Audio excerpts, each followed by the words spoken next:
Well, good evening, ladies and gentlemen. It is 5:04 here on this lovely Thursday night, August 15th, 2024. My name is PrimeTime James Thomas here with the Gorehounds Paul Bird. This is episode 98 of the PrimeTime Gorehounds. We are watching Joker tonight.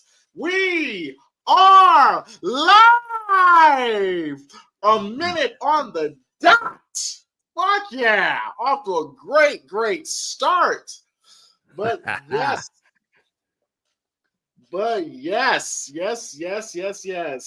Paul, how the hell are you? Well, I'm doing good. We just had 2 days of the fireworks championship here on the Hoe. Got a whole bunch of nice photos. The day before that, we went to see two legendary thrash metal bands, Hyrax and Exuma. Dude, that was a fucking insane gig. Got a lot of good photos. I got a chance to get a photo and a selfie with the vocalist of Hyrax. He's a nice dude. And I'm still a little battered and sore. My voice is a little bit ragged from all the shouting, but hey, it was all good and had fun. I was going to go and sign up with that modeling agency tomorrow, but a slight change of plans happened. So now it's been pushed back for about 2 weeks. So that would be on the 29th. And I've just been, just keeping myself busy. And I think now that I think about it, now that I know I'm not going anywhere Friday, I'm thinking I'm actually kind of itching at the idea now of going to see Alien Romulus tomorrow. So fuck it. Why not? Nice. Good to hear. Well, as for me, I've been doing pretty good. I'm really excited to watch Joker with you, Paul. There's a lot to dissect, and there's no doubt we will not touch on all of them because there's so much. And Yeah. And of course, if you are a new viewer of the Primetime Gorehounds, we will be watching and about the film, just letting it roll on through because, of course, that's what we have to do. Because, especially with this movie, if we had to stop and analyze every scene, every bit of subtlety and symbolism, we'd be here for like 5, We'd be here all day and night. I'll put it that way. 6 hours. Yeah, pretty much. Exactly. And before we get started, I just want to go. One of the things that I have to remind certain folks, okay, and shout out to MG, and I always argue.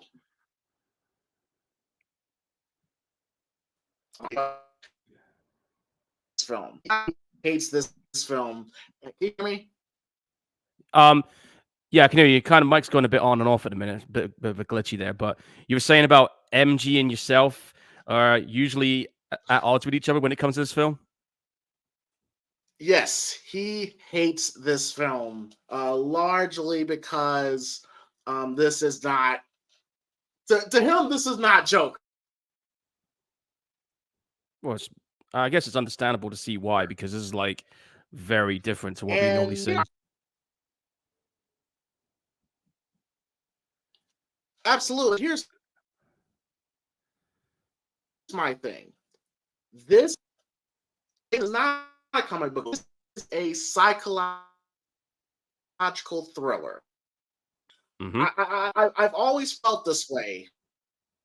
I've always felt this is a film that crux of the narrative, crux of the story, with some changes. Obviously, there are certain that are relative to the universe, sure. But at the end of the day, the narrative of the story it can be told with they're using the hang on a minute, dude. Your mic is. Seats. I mean, that's all. Yeah. Wait, what? I mean, like, yeah, your mic was kind of glitching on and off, but I kind of got what you were saying here, because I mean, this I'll pick up with this one. This movie Joker is yes, it is based on a comic book character, but it's not as per se. It's not your average DC or Marvel comic book movie that we've all been accustomed to seeing. No, this one is a very different approach. This is like yes, it's an origin story of this guy, but not in the sense of what you would normally expect when you're dealing with a character like Joker. This is more like a psychological study in one person's descent into madness, and there's a lot of aspects about this. Like, I mean, if you think about it, I mean, you got a guy here called Arthur Fleck who's never had a decent run in life. Like, he's those type of people that's always, what do you call it? Overlooked. The ones that are usually kicked to the side and forgotten or treated like shit, or feel like that people don't give him the kind of respect that he wants to have in life, because his ambition in the story of this movie, his ambition was he wants to be a well-known stand-up comedian. But apparently, because of the I guess you could say the disadvantages that he has going on in his life, not just financially and socially, but mentally as well, he's because of how society has treated him, it just reaches to this point where he eventually just completely fucking snaps. And that's how I guess you could say, the genesis of how this character was born. And the movie definitely made a fucking lasting impact, to the point where a lot of people gave this movie tons of critical acclaim. This is also, to my knowledge at the time, I think the first ever time a movie based on a Batman series ended up being an R-rated film. And this movie also made a lot of history in terms of box office success. This movie became the first ever R-rated movie in cinema history to gross what was the budget? Hang on. It grossed over 1 billion 1.79 billion. So it became the first ever R-rated movie to ever do that. And no other, I mean, there has been no other movie ever to make that kind of money for a film that's R-rated. And the only other film besides Joker that's done that now has been the recent Deadpool movie. And of course, we got a sequel coming out later this year, which is going to be a musical. But yeah, this movie, I remember when I first saw this in the cinema, yeah, there were moments in this movie where I was just like, damn, this movie goes deep, man. And I'm talking straight up deep. But I think, if I remember correctly, the film director said that he was, well, the guy who wrote the script, Scott Silver and Todd Phillips, they were inspired by Martin Scorsese's Taxi Driver and The King of Comedy, which is the two influences that came around for this film in terms of its look and the story and the style and everything.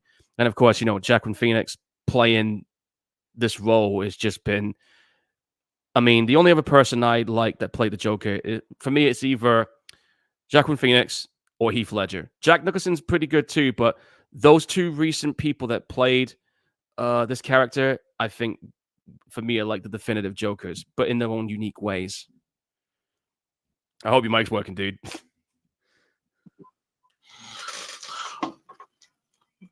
Man, how about now? Yeah, you got it good now. Okay, all right, because it's just the Wi-Fi, but I think I got it in a good position where I should be good. Okay. Yeah, I totally agree with everything that you just said there, and if I remember correctly, Joaquin Phoenix got a Oscar, but he won an Oscar for this. Am I correct? Let me just check that. I know this film did get a lot of Oscar nominations. I'm just checking right now. I'm certain he did. I'm fairly certain he did. I'm looking at the accolades. I'm just scrolling down. Okay, so the accolades is that, yeah, the Joker was awarded the Golden Lion, which is the highest prize at the Venice Film Festival in Venice, Italy. At the 92nd Academy Awards, the film won Best Actor. So yeah, Phoenix did get the Best Actor nod for this movie. It got the Best Original Score. It received 11 nominations, including Best Picture from the ceremony, breaking the record of 8 that was held by The Dark Knight. So yeah, this movie went on to win a lot of accolades. And like I said, if you win the Golden Lion at the Venice Film Festival in Italy, that's a big fucking deal, especially a movie that's based on a comic book. Never been done before until now. Well, Paul, I am American. I have no idea what the golden line is, but you say it's a big deal, so hey, I'll take your word for it. Um, but yes, I am ready to watch this film. Paul, are you ready? Oh, dude, I've been waiting to see this film. It's been a while since I've seen it. Let's get on there. Gotta All tell them the right, rules. so we are about. I'm about. You see the old school Warner Brothers Warner Brother Pictures logo with the red backdrop and the black. It has Warner Brother Pictures on it. Yeah. You can follow along with us in the archive, or follow along with us live in the chat. Please be sure to ask any questions, your thoughts on the film, whatsoever in the chat room will be greatly appreciated. And yeah, rules go 3, 2, 1, play. When we say play, you press play. Again, 3, 2, 1, play. When we say play, you press play. And if you don't press play on national TV, you will get what you fucking deserve. Absolutely, which would not be good for that TV program. But yeah, let's go. All right, here we go. In 3, 2, 1, play. And we are in Warner Brothers Pictures, a Warner Media company. I see Arthur Fleck putting on his Yep. makeup. Yeah. Dude, I'll tell you right now, I remember when the trailer dropped for this movie, I was just like, holy shit. There's the one bit they showed in the trailer, which we'll get to later on in the movie, is where I ended up getting like fucking goosebumps. But yeah, like when it comes to this character in it, this may sound fucked up, but in a strange way, there are, I guess you could say, aspects of this character that I could kind of relate to because I've kind of been down that way too when it comes to being the outcast type. I've been there. Not like Mm-hmm. this though, but I've been there. But I mean, Oh, I sure, just yeah, a yeah, lot of people could definitely relate to this character. The yeah. production value in this movie is just really, really good. Oh yeah, it's really cool how this was all put together. I mean, Todd Phillips and the crew he got involved in this, they were firing on all cylinders here. And I mean, you got Jacqueline Phoenix here just trying to force a smile on himself. Oh, and also this guy Phoenix is also one of those method actor type dudes. Like this guy will fucking put everything he has into a role to the point where he ended up losing 50 pounds of his own weight. That's why he looks like skin and bones in some scenes. Now, Paul, now, the sign says twirling. Everything must go. Like, Yeah, think about it. Think about the symbolism of that sign that he's holding there. That's not an accident, folks. Pay no, attention as well when you're watching this film. Pay attention to the street signs in the background and some of the things they say. Like at the very end of the movie, when he's on on the cop car, the strip club in the back says "Ace in the Hole." I mean, yeah, think about that. I mean, cards, ace, joker, yep. fixtures. The signs are all there, This dude. movie is this movie is riddled with symbolism. Exactly. Yeah. But the production design is great. I think this movie was filmed in Newark, New Jersey, and Yes. yeah, and I actually think they digitally put in a lot of the buildings. Yeah, to give it that like gritty 1970s feel. Because, like I said, the guys who wrote this, Todd Phillips and Scott, they wanted to have that like taxi driver vibe to this. Yeah, even the graffiti you see on the walls is digitally put in. Yeah, To me that's fantastic. a lot of care and detail was put into this. Ow, that's gonna hurt. And of course, I got to say that the score in this movie is absolutely fantastic. Oh yeah, no doubt. I mean, who did the music for this? Shout out to that's a hard name to pronounce. I'll spell it. It's Hidurguonador.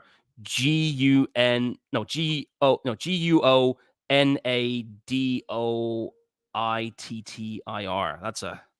I'm gonna look up his proof. I'm gonna look up his details, see what he's doing. Yeah, the score is amazing. Oh, it's a female. She's an Icelandic music and composer, classically trained cellist as well. Nice, nice, She nice. did. She's done music Now, for The now this Sopranos. Paul, now Oh, this Paul, this is an interesting scene because there's a clock in the background, right? In this scene Yeah. here where he's talking to the therapist, and the time on the clock is 11:11. Okay. Yep. So, which is symbolic in itself, on the rudimentary level in terms of, oh, it's 11:11, make a wish, right? Like that Yep. sort of fun pop culture thing that we have.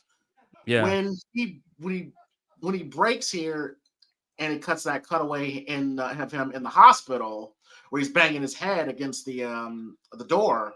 Yeah. Above him it says observation room, and there's a Yep. clock on the wall that right next to it. It seems very fast. You blink, you miss it. But the clock in that room also says 11:11.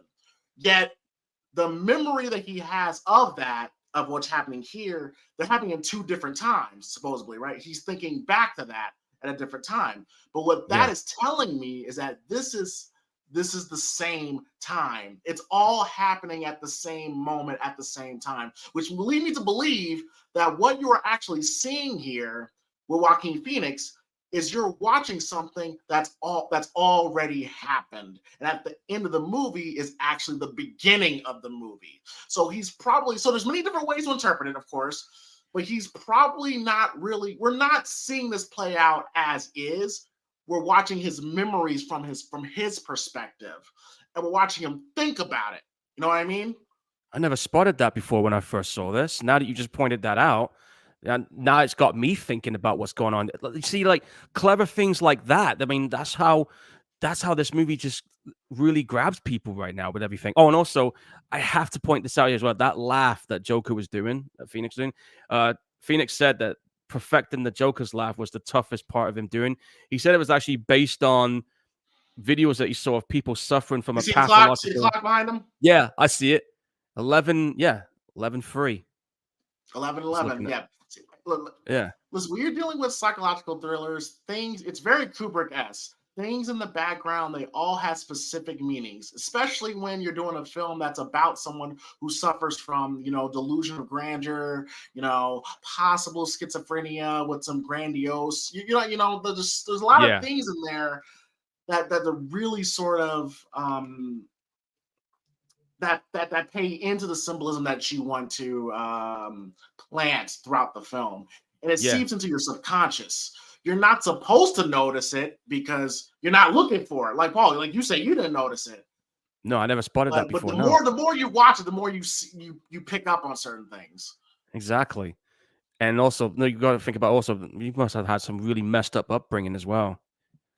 But, yeah, but what I was saying earlier about that laugh, it's he's actually seen videos of people suffering from a form of pathological laughter, which he sought to portray the character. So it means like, the pathological laughter is a real life disorder which causes the patient to suffer from uncontrollable laughter attacks in response to like tense or stressful Right, situations. right, Although the right. disorder isn't Right there, unusual. right there. See it? Yeah, I see it. So Yeah, and you see that observation room, and it has 11 o'clock. Yes, yeah, we're so observing him. yeah, we're literally observing the madness of him unfolding and things like that. Like that little blink you miss it kind of moment. It's like, oh, hang on, what happened there?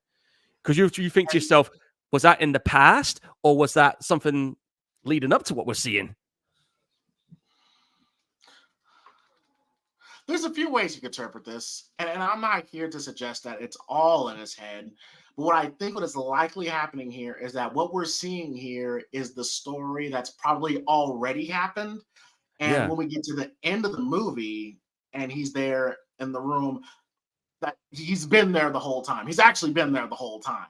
And there's certain make, aspects of the film, like this here. Was he actually on the bus? And did he actually have this experience with the boy?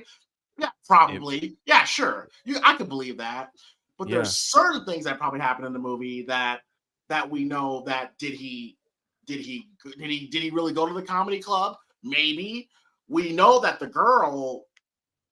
we know there was no girlfriend, there was no relationship. That was all figment. That was all in his head.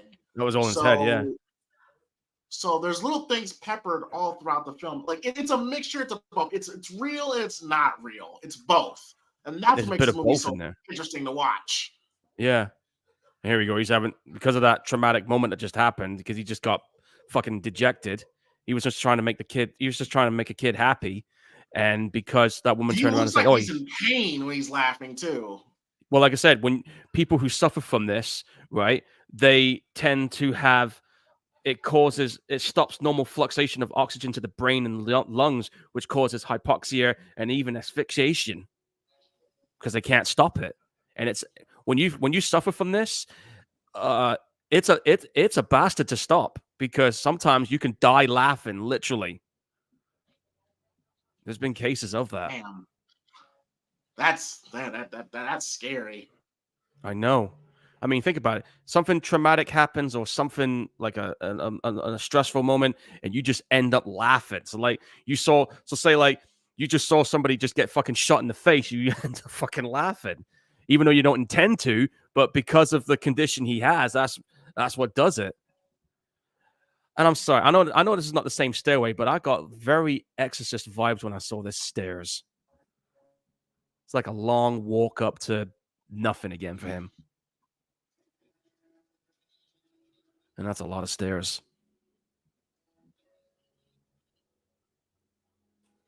Yeah, it's so beautifully shot. So many great shots in this film.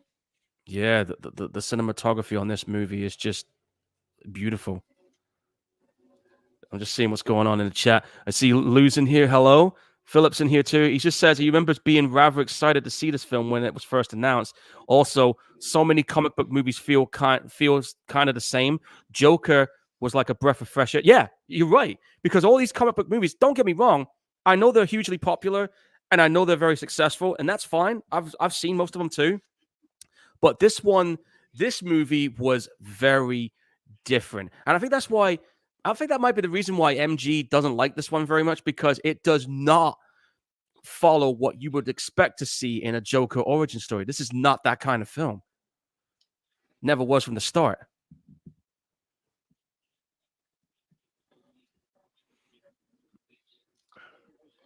Super rats.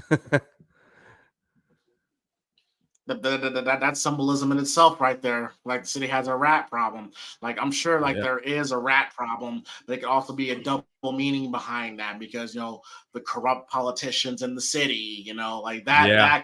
that has symbolism behind it. Yeah, I reckon that was the hint right there, because I mean, it's no secret, folks. I know we try not to be political, but let's go ahead and say it. There was a lot of ratty bullshit going on in politics. Always. Well, it's been that way since the dawn of time. Yeah, goes back to ancient Rome. Why do you think it fell? A lot of the bullshit. Exactly. Exactly. And then Do you I got still this. sound good? Yeah, you still sound good. So I think the position where you're at is pretty good. So I think maybe keep it Okay, there. yeah, I found a nice little sweet spot. Okay. Yeah. And if it happens in that spot, just find another. Live with Murray Franklin. Yeah, the old TV shows back in the day, man, those fucking TVs. I'm glad we don't have those anymore. The old black and white ones with the old big ass TV. Oh, the legendary. Well, I thought it was Robert De Niro then. Sorry. But yeah, it's like he has this like ambition to be a stand-up comedian or end up on this show, because this is the guy that Arthur Fleck idolized right here. This TV host Oh, played look, by the it's Travis. Hey, look, it's Travis Bickle years later. yeah. Yeah, you could say that. I mean, but yeah, I mean, like, say what you want about Robert De Niro, man. The dude's a legendary actor. His resume reads like a who's who. I was very surprised he ended up in a DC movie. Super Cats. That's a reference to Catwoman.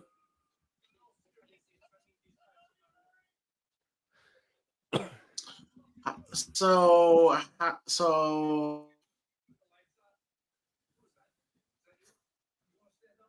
you feel about the sequel coming up? Well, the way the first one ended, I had a feeling there was going to be a sequel. And plus, like I said, this became the first ever R-rated movie in movie history to gross $1 billion. So it was obvious they were going to do a sequel for it. So when I heard they were going to do it, I'm actually pretty excited for it. Now I know some people are going to be on the fence about the idea about it being a musical, but for me, in a strange kind of way, I think it'll actually work for a character like a Joker. So I don't know how much of the musical element there will be in this movie, but I am looking forward to seeing it. I'm sure the movie will do very good.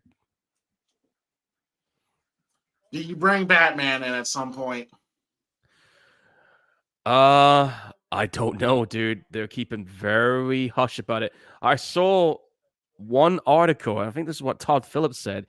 He said, if you're expecting him to be full on Joker at some point, it's not going to happen just yet. And I'm just like, oh, okay. So you're still you're still boiling, cooking up to it. Okay, we don't know. I don't know where this is going to go. I honestly don't.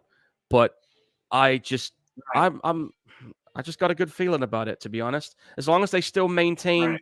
the essence of what this one does, then and plus again, Todd Phillips is directing it once again, so it's in good hands. I want to believe that.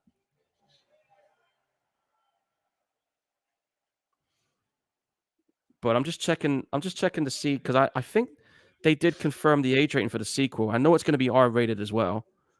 I'm just gonna, Well, it's and I got to think be. they even, yeah, it has to be, yeah.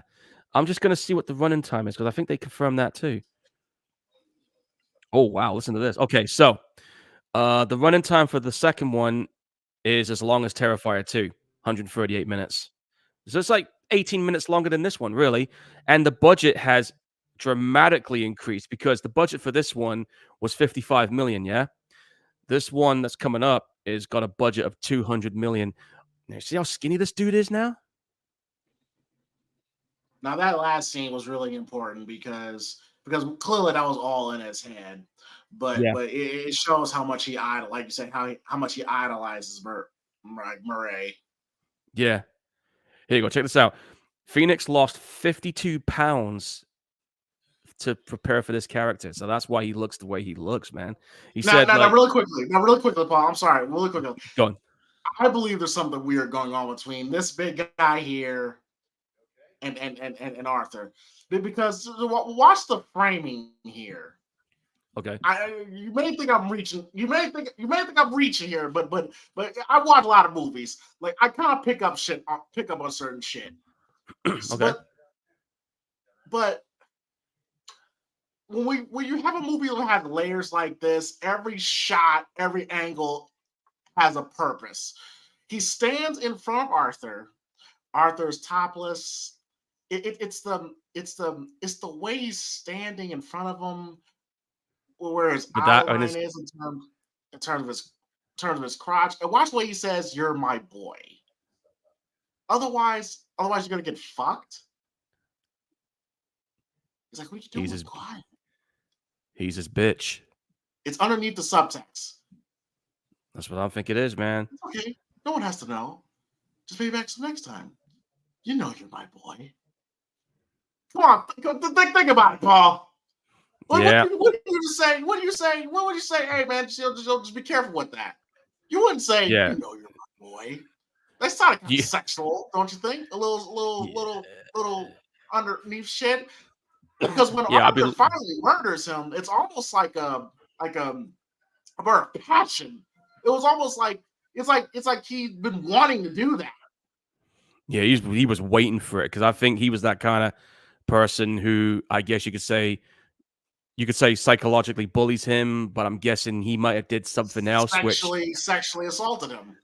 yeah, I ain't gonna go there, but you kind of said that too. But you kind of get that. You kind of get that. I've always gotten a weird vibe from that scene. Always. Yeah, same here. Oh, this look on his face coming up here is fantastic. But Mm. I think for the sequel, I think you leave Batman out of it because because because Batman in this film, what he's Still a like kid. what 10, 12. Yeah, So he's still a kid, you have so to set the sequel. You have to set the sequel up film for next maybe like 10, 12 years later. yeah, because I'm trying to figure out where the timeline's gonna pick up for part two. I'm guessing because it has been 5 years since the last movie, so I think they will probably um say it's about 5 years later. Actually, here we go. So it's set 2 years after the events of the first movie. Yeah, I'm reading the Batman can't premise be for in it this. then. Yeah, He's not going to be in it then.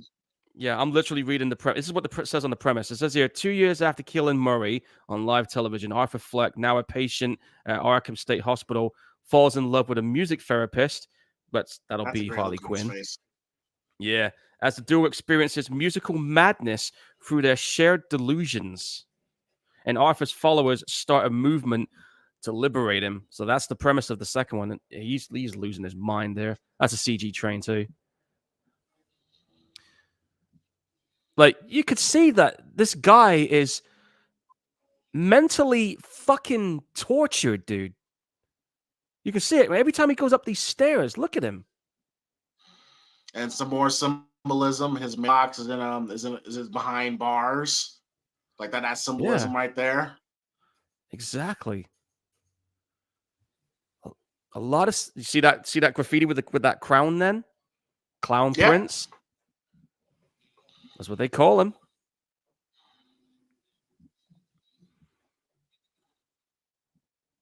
Right there. See it? No, yeah, it's definitely. Yeah, but Joaquin Phoenix, the younger brother of the late great River Phoenix. Yeah. Yeah. Who knows River what was that a great. guy's career? He was a fantastic actor. Yeah. Who knows what his Yeah, career would have been like if he was still I alive? saw Joaquin Phoenix. I saw Joaquin's acceptance speech for the Oscars, and well, when he was on his anti-meat spiel, I was like, oh, for fuck's sakes! Like, oh, we gotta use the Oscars to spread some propaganda bullshit. When he shouted out River and when he quoted River, I was like, ah, fuck, Yeah. that one's rough. Yeah, it definitely hurt, man. I don't know if you knew this also, but he's going to be 50 on October 28th.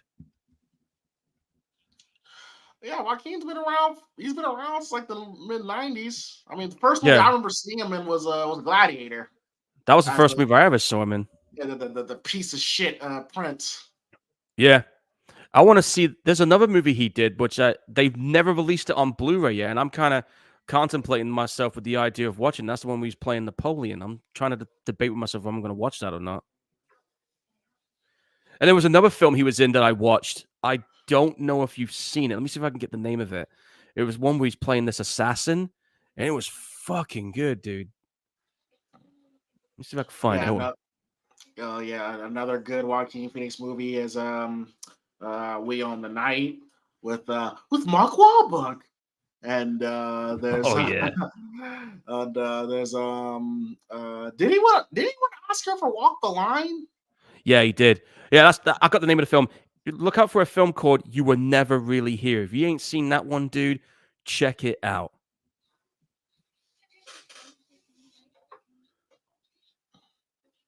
It's a really good movie. It actually came out about a year or two before Joker. Mm. Yeah, I just yeah, when it comes to sequel, I'm just kind of nervous about it because like The I think musical this movie part. was I just think this movie was great on its own. Like it didn't need it. Because when you have a sequel, you're gonna have to answer questions. You're gonna have to answer questions that we may not want the answers to. Because Yeah. again, because having a Joker film without Batman, two Joker films without Batman, woo, it's It's probably gonna be ballsy. tough. Well, listen, if they pulled it off well the first time here, hopefully they can do it again. You can pull it off for one movie, but for two, ooh. Well, the good news is the same person who wrote this one is back doing this one. So, dude, how the fuck did he manage to lose all that? What? Yeah, he lost about 50, 60 pounds. I don't know if I could do that. I've got a fucking spare tire of a good on me, bro. Yeah, lost 50, 60 pounds. I think Todd Phillips said Oh, I, you fucking idiot. I love that when he shoots the gun. but but no, but yeah, but I think Todd Phillips said that that River, not River, fuck, Joaquin only ate an apple a day. Yeah, it says so here on the trivia. He said here that the weight loss was feelings of dissatisfaction hunger and a certain kind of vulnerability and a weakness. But what he didn't anticipate was that feeling of that kind of fluidity that he felt physically. So he felt like he could move his body in ways he couldn't do before. Like you saw him doing that whole like kind of partial contortionism going on there. Well, I mean, and I think Joaquin Phoenix is like for a shoot, like is a legit smoker, and they say Yep. that when you smoke cigarettes, it like stunts your appetite. So it was probably Yeah. just eating an apple and just smoking, Chain smoking Um, like a motherfucker. yeah, losing 50, 60 pounds. Jesus. Oh, Shit, man. And you got to put it as right. Gotham always has that New York City vibe to it. It looks like Wall Street there. William Street. That's another. I'm guessing that's another nod to something. yep, Gotham.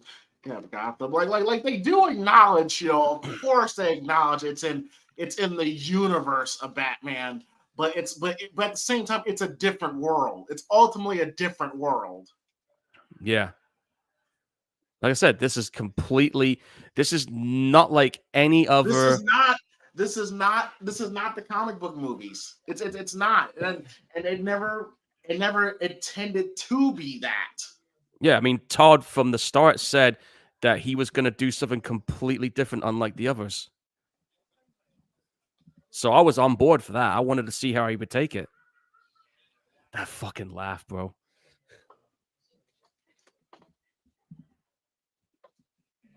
I don't know why, but when he laughs like that, he kind of reminds me of that other dude that was on Escape from New York that had that same kind of fucked up laugh. You remember the one I'm talking about? Yeah, for sure. That guy. Yeah. Classic movie. I can't believe they're remaking that too. How did you feel when Joaquin was first announced to be the Joker? Um, after watching the Dark Knight, because Heath Ledger was playing that role, I said at the time, I said to myself, how in the fuck are they gonna get someone to replace that character and top it? And then I heard this guy was involved, and I thought, well, okay, this guy is a pretty serious actor. The guy can definitely immerse himself in the role. I want to see a trailer, and then I can decide. And then I watched that trailer, and when they showed that one part in the trailer, which they will have on this film eventually, when I saw that one image, that's when I was just like, oh shit, Oh, this the guy's the score. successor. Oh, the scores in this movie is just brilliant. Yeah, she, like I said, the musician here, this Icelandic composer, she is fucking phenomenal with this music score. And the good Just the news, shot of him sitting at the table, that in itself is a great shot. yeah. Oh, and the good news is she's back doing the music for the sequel. People expect you to behave as if you don't. The worst part about having a mental illness. See, like shit like that he's writing. Yeah, that's the kind of shit that I can relate to because I'm like I said, I've had I've had battles like that with depression and shit, dude. Oh yeah. It's a fight every day. Oh, dude, listen, like I'll give you an idea how it is for me. Right? This is just like a little glimpse into my head. Like there are days sometimes where I'm feeling really good, and then there are days where I just want to be dead and gone. And I remember during like the worst period in my life from 2017 to 2018 when I was going through some traumatic shit. It got to the point where I ain't gonna lie to you, dude, I almost checked out. And you know For what I mean sure. by that. For sure. So Yep. yeah, so I decided, okay, I'm gonna. That's why I ended up doing college because I wanted to focus on doing the things that keep me in a positive head frame. I mean, like I said, sometimes I'm feeling good, I'm happy and everything, but sometimes it takes that one thing where something will cause me to fall into that like depressive slump, and it causes me to like react in ways I don't want to react because it get. I'm sorry, but I love when the gun drops. Yeah, I remember when I saw this in the cinema. I remember people in the cinema were just gasping when they saw this. They were like, I mean, imagine this. And then You're the Joaquin's hospital, reaction to that is it's just perfect. It's just perfect. and there it is. It's like, oh shit. I'm sorry, but How he's trying to play it off. that is so Art the Clown. All right, here we go. He's trying to. Now, the scene before the scene before when he's talking to the neighbor. That's Yeah. I highly doubt that actually happened. I highly Oh doubt that actually happened. I no. believe in his mind that's what he wants to happen. That's what because look, we've all had that when there's a girl that we like. We always envision us talking to her and hanging out with her and all that stuff. But Yeah. that whole conversation when she was at his door, yeah, that did not happen. I believe that No. did not happen. He just lost his job. This Oh scene, damn. this scene here in the phone booth, yeah, I do believe that man happened. Yeah. I mean, and I actually heard he actually did crack his head on that phone glass. He really went for it. Oh boy. I know it's Gotham City, but this is so New York or London underground train stations. Our trains are like that here in London. Well, I don't live in London, but I've been on those trains. I mean, you got these Wall Street yuppie type fuckers. Yeah, you know what sounds good right now? Super random. I'm sorry, but chocolate milk sounds good right now. Can't go wrong with that. Yeah. I wish.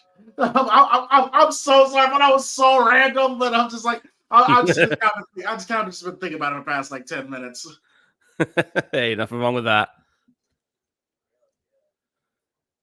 Oh boy, these fucking guys.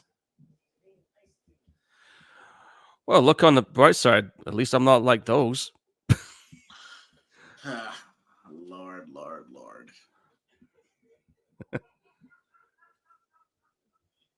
Uninterested, snobby fucks. Yeah, this is a great scene. This is a great scene. Yeah, because again, he's witnessing something. He's lost his job, and now the trauma and the stress of the idea of losing his job is what's causing this mental breakdown with his laughter. And what ultimately comes up next. Sure, definitely. And we're coming up to that one scene in a minute where I don't know what it was like for you when you saw this in the cinema when that scene comes up, but I can tell you right now, that scene that's coming up, it caused absolute silence in the cinema. You could hear a pin drop, and when we got to that one moment which they showed on the trailer, and I saw that, dude, the hairs on my arms were standing the fuck up. I bet. Because when I It's saw that, powerful scene. yeah, because when I saw that image, I was just like, yo, that is so Heath Ledger. You don't know what I mean when you see it.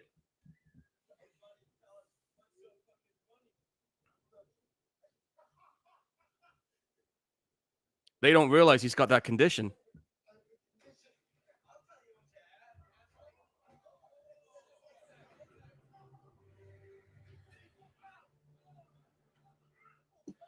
Yeah, the score is just so good, man.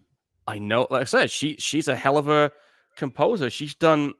I'm gonna see what other films she's done And because this I is think. the moment, of course, where he gets that release, where all that tension from the abuse he's taken from. And there we go. There we go. That's it. But the abuse he's taken from, because you get the idea he's been abused as a child, and that stuff is suppressed. He may not be thinking about that, and this is what pissed me off because like when the leftist media was shitting on this film, Yeah, I remember. They're saying like, "Oh, this movie's telling you, oh, violence is the way to end." I'm like, no, that's not the point. That's not the point. The point is like if you push someone so much, like if you push someone to their buttons, like yeah, sometimes this is the result. Like people. Yeah, like I mean, case in point. I mean, I hate to bring this up, but case in point, the Columbine shooters. yeah, You know, like they were bullied to up to their breaking point where it got to the point where they said, you know what, fuck you, fuck this school, and fuck the world. yeah. I mean, you got these people don't get it. It's like it doesn't matter who you are. You could be a rich person, you could be a poor person, you could be from a good family life Everybody or has a whatever. breaking point. You are one bad day away from doing this. And this right here has symbolism where you have the rich guy at the bottom of the stairs, with the with the rats in the slums. He's trying to crawl to the top of the stairs, or back to his wealth, back to his riches, Yeah, and like I said, everything in this movie, everything means something, which is so brilliant. it's just And every now, every he's going up to the top of the stairs, past him. yeah every moment and scene and hints that you see in this It movie, means something. it has a Everything means something. purpose. It all has a purpose. And right, well, here comes the scene that we were just alluding to earlier. But I guess you could say, I think one person described it better on a YouTube comment. This is the moment where Arthur died and the Joker was born. This is the beginnings of it. And from what I understand, this one scene that you see Phoenix doing, this was completely improvised. This was not even in the script. But this is the moment where people in the cinema were just like, "Oh shit!" I'm gonna shut up a minute because I want to watch this.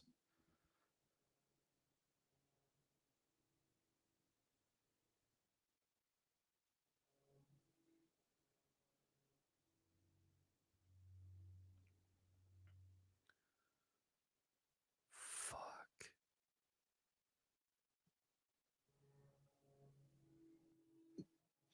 And this wasn't even going to be the scene.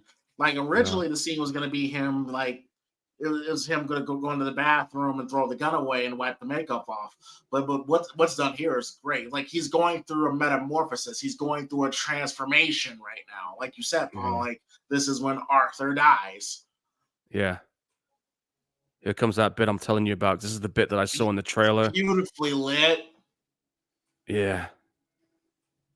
I'm just taken aback by this a minute, guys. Hold on.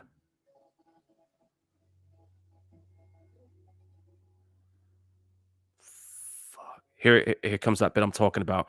When he looks at his reflection right there and then, I just went, "That's a Joker. That's Heath Ledger Joker right there." Right Yep, about it is. there. Arms open. Yep, I'm here. This is That is me. so that is so Crow-like as well. Like, fuck. That's very important. That's Dude, very important. Now, this right here, Paul. This right here, Paul. This scene right here. This this is did not happen. imaginary. We This know was that. We know this did not happen. It's what he wants to do, but this did not happen.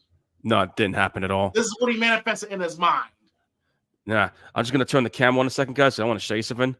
But if you can see this, hairs on my arms are standing up. You see that? Yep. There you go. But that scene when we kisses the neighbor, that we know there's no speculation. Like we know that did That's not. bullshit. It never happened. Yeah, it's what he wants. It's the confidence that he wants ultimately. But that did not Yeah. happen. Oh, you know that small dude? I'm going to tell you a little story about this. That small guy, the English actor. Um, he actually got this role through the modeling agency that I'm going to be signing up with. Well, hey, there you go. There you go. You never know. Hey, dude, I think I might be onto something, You bro. may have a shot. You may have a shot. Well, like I said, they were so Look at the time, Paul. Look at the time on the time clock. 11:11. I see it. I'm telling you, it's no coincidence. It's no coincidence. No. Yeah, he's punching it. Yep. Mm-hmm. Jesus. Great stuff. Great stuff. Great stuff. There you go. Now he's at the point now where he just does not give a fuck anymore. Well, I mean, we all do that. We all do that when we leave our jobs. We can't stand. We tell our employees how we really feel. Don't smile. Yeah, I never liked this job. I never liked you either. Fuck you. I'm out of here. This is a new me. He's out of his meds.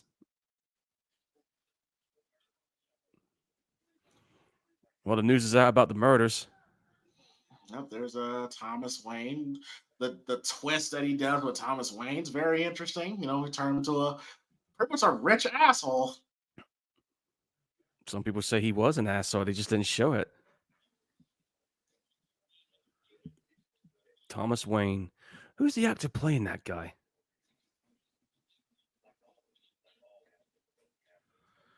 I'm going to find out who the actor is playing Thomas Wayne. I've seen him somewhere before. I know I have. Where's the damn cast lineup? Hold on. Okay, here we go. Thomas Wayne. Peter Brett Cullen. Oh, okay. Okay. Nice. Interesting. What's he done? Oh, he was Goodwin Stanhope in Lost. Oh, okay. Interesting. And as far as films go, let me see. Oh, he was in The Shallows. That's that Killer Shark movie. I knew it. And Apollo 13. I knew I saw him somewhere before.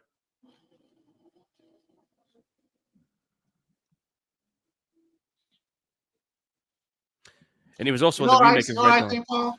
What's that? Still wish. I understand why they didn't, but I still wish. I mean, I understand why they did it. I think there's two reasons why they did go with it, but I would have stuck with Thomas Wayne being the father. And I understand it's a gamble. I understand that's a gamble, but because again, this movie is so different. This is not the Batman universe. I think because of the symbolism of what it would mean. Yeah, because I mean, like, the whole approach to this movie is not what you expect.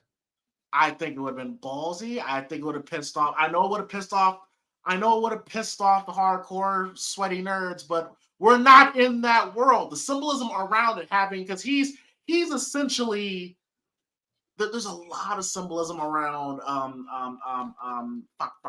Batman being the light and the good, and Joker being the darkness and evil and the devil, and this, and being the it actually has more of a relatable subconscious effect on people. And I think that, I don't mean relatable in the sense of we've been through those things ourselves. Yeah. It just means that in terms of mythology and history, and there's a real deep-seated symbolism in that. And I would have gone, I think it would have been very powerful.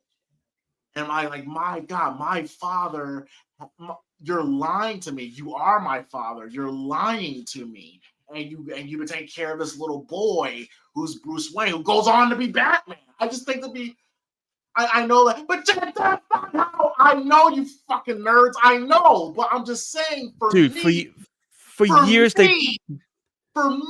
I think that'd be some good storytelling. For years, they've been toying with the idea that the Joker and Bruce Wayne is related. Is not Arthur Fleck. I mean, come on.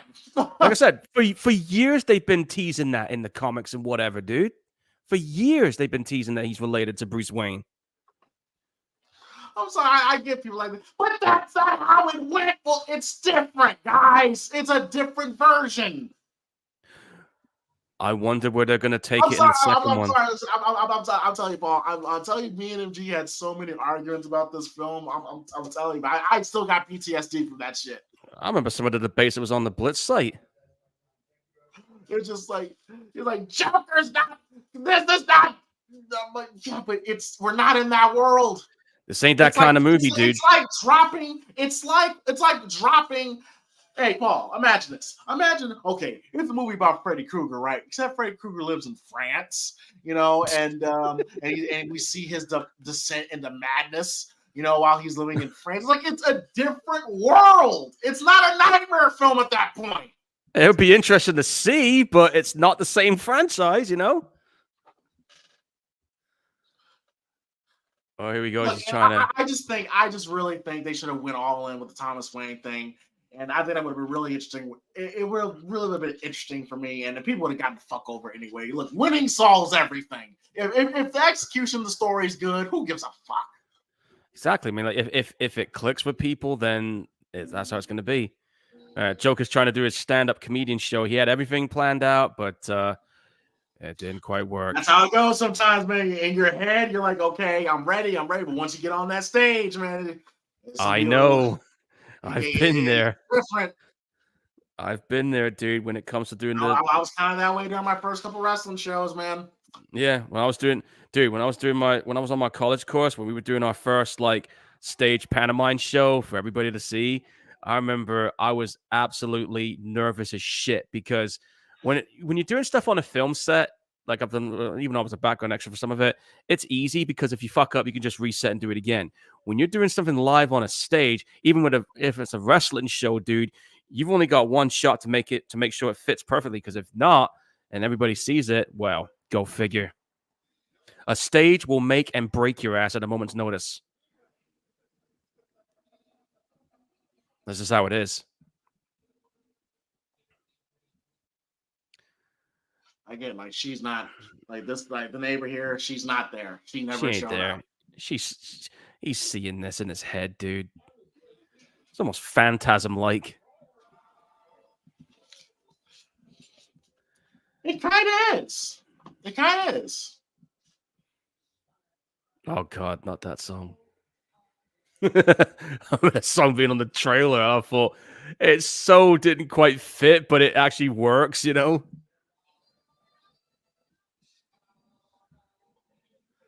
Oh man, the old newsstands from back in the day. And this is why, people say, wait, James, you like this, but you shit on Rob Zombie's Halloween. Look, the biggest thing for me that just really just like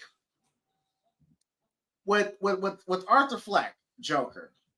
You see, well, with Rob Zombie's Halloween, my problem with Michael was trying to tell that story with him. That my biggest problem is that as the movie starts, he's already lost. Like the He's first we gone. see him killing a rat. At Yeah. least with here with Arthur, at least there's moments where he's actually trying to live like an everyday person. Like he tries. It's just he's just driven to that point. Michael's already gone. Like we Yeah, never had that evolution. and don't forget, he killed that kid after school. Right. Like it just he was already at that point. With here, it's actual build. That's the biggest difference. We're literally building up to it. It's the same thing that happened with the with the another example it would be that Texas Chainsaw prequel. He never wanted to be a psychotic killer at that point. That first guy he killed in the butcher's place when it was closing down, that was because he was just straight up angry. But then once he chainsawed that person up in the living room, that was it. Leatherface was born. Oh yeah. You're supposed to believe that Leatherface was this normal looking boy who just puts on a mask and now he's like, oh fuck! No, I'm not talking. I'm not talking about that other prequel they did. I was talking about the 2016 one. That one they did. Oh, that one. Oh, okay. Yeah, Okay. that one. That one they did after the 3D one. Fuck out of here. No, honestly, like my favorite. I was just like, okay, so he was a completely normal kid. He just made himself fucked up. Oh, okay. Yeah, I ain't buying that bullshit. Listen, the 2006 prequel after the 2003 remake got it right. Somewhat. To an extent, yeah. But it was enjoyable, and that's the one thing I can give it credit for. The two movies after that, the Netflix one, it was all right. I'd expect a little bit more, but there you go. And I gotta say, Paul, like this, after the Dark, like the Nolan trilogy films, this might be like the first DC film where like the movie is like universally like loved because after the Nolan films, it went through a rough stretch. It's like you either think the movie is or you fucking hate it. There was a gang of movies that was coming out, where it's like, but this is like the first film in the ever since the Nolan trilogy where a good majority of the movie going audience like enjoyed. You're gonna be crazy you're gonna think I'm crazy when I say this, but I'm gonna go ahead and say this. after Nolan's trilogy, in my opinion, I think the Batman character should have been retired from the big screen because to this day, and I'm sorry for anyone who likes the one that recently came out, in my mind, nothing is topping Nolan's Batman. You didn't like Robert Pattinson's Batman? I don't completely hate it. I thought it was enjoyable, but in my mind, that Nolan trilogy and the Tim Burton ones to me are the definitive Batmans. It was just something about that trilogy that fucking clicked with me. You know what I'm saying? It was like it was very it was like it was grounded in reality, and that's the one thing that I appreciated about it. I mean, Joker didn't fall in a tank of acid. He just had those fucking cuts on his face. You know what I'm saying? Bane wasn't some amped up steroid infested muscle bound dude. He was still an efficient badass when you had Tom Hardy playing him. There's that grounded in reality feel. That's what I loved about that trilogy. Okay, I really enjoyed the Batman. I really did. Like I really liked the whole film noir seven like Yeah, style he took to the film. Batman actually being an actual detective, yeah. and I thought Paul Dano. I thought he was fantastic as the Riddler. Like Yeah, I really enjoyed the take that's the of the one. character. That's one of the things I loved about that new film was that that version of the Riddler is how it should have been with Batman Forever, in my opinion. That Riddler was, man, I can't. That's not. I can't Paul say Dano another was bad thing. he was fantastic. He was great as the Riddler.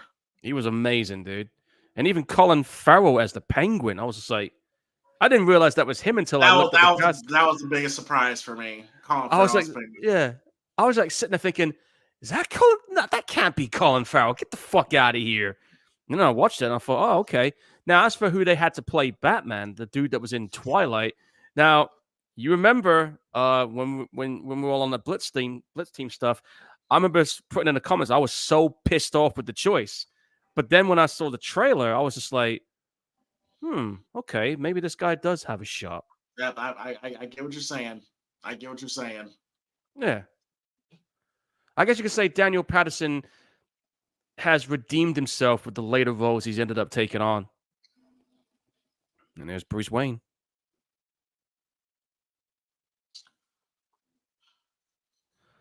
That is so creepy.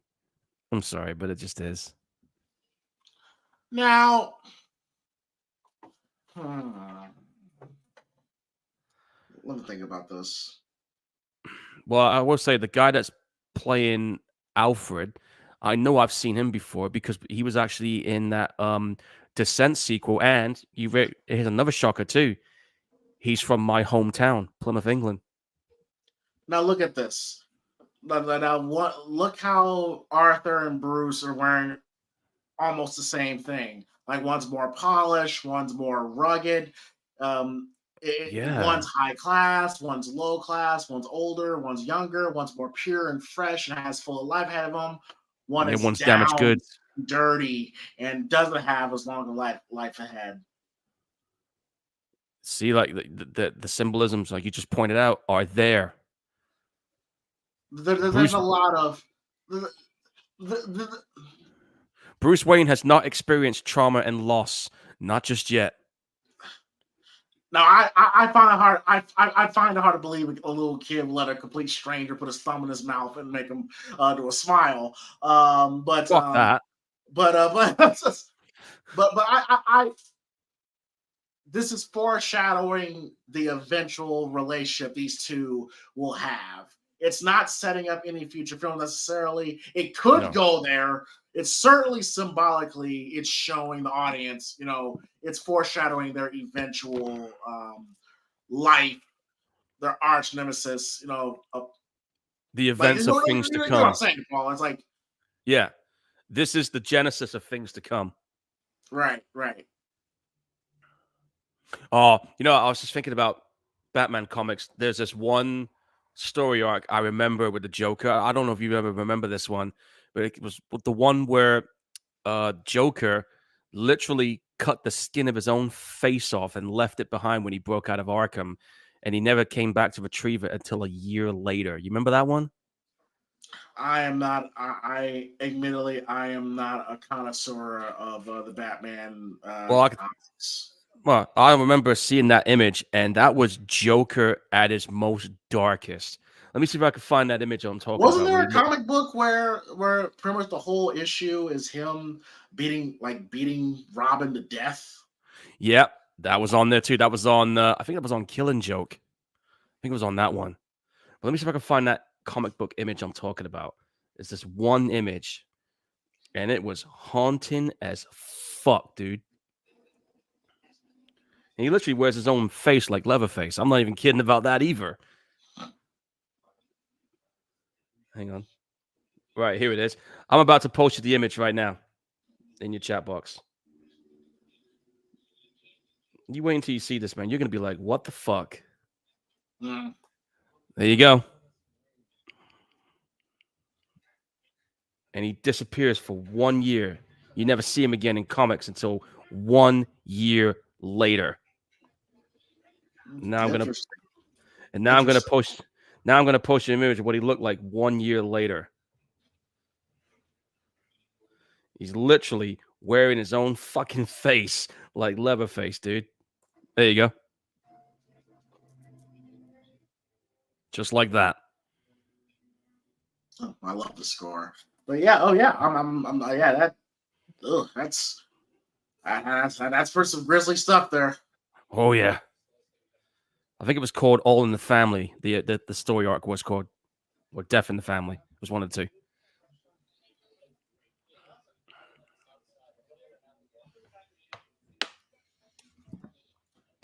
What's speaking of Batman, who's your favorite Batman? I will say for me, it's I just have a soft spot for Keaton. Well, as much as I like Christian Bale's role, and I think he did a good job, I got to go with Michael Keaton because he was the first Batman I remember watching when I was a kid. So I got to give it to Michael Keaton. It was kind of cool that they brought him back for that cameo, even though it was in a Flash movie. But you know,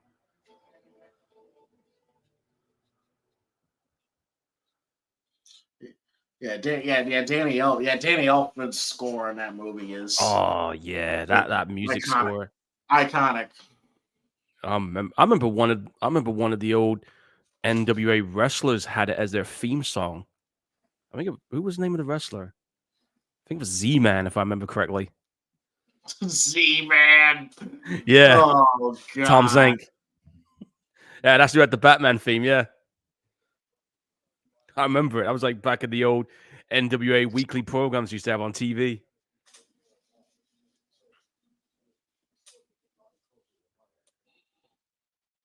So this is the part where Joker's trying to find out a little bit more about his past.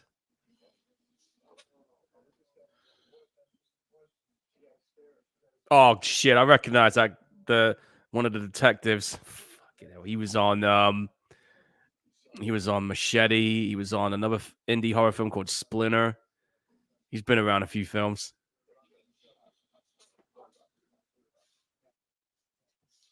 I would say no question the worst Batman films ever is the Joel Schumacher ones. Those movies were terrible. I refuse to acknowledge those films. Even though I have pretty much all the Batman movies, including the recent one, I refuse to have those movies. I won't even pick them up. I can't. I can't. I'm a Jim Carrey guy, but I just can't do it. Dude, I understand. The Batman Returns scared the shit out of a lot of kids and got back to the campy. But Paul, back especially during that time, dude, you can't scare the kids off. I was a kid. I was 10 years. I was 8, 9 years old when Batman Returns came out. I watched it. It didn't bother me none. Not everybody's you. You're not everybody's the Gorehound. But then again, to be fair, I have been watching horror movies since I was about 3 or 4 years old. The first horror movie I ever watched. Paul, I've so done that where you actually bump into the. A I've done thousand that times. too. A, I've a done it thousand too. times. I remember like walking. I remember walking to. Well, I'm not looking at one point, and then to turn around at the last second, crack my nose on the door, and I was just like, "Oh, you bastard!" Yeah, I've been there. But yeah, like I'm saying, like I've been watching horror movies since I was 4 years old. The first one I ever watched was Day of the Dead, so I guess that's why Batman Returns didn't bother me as much as others would.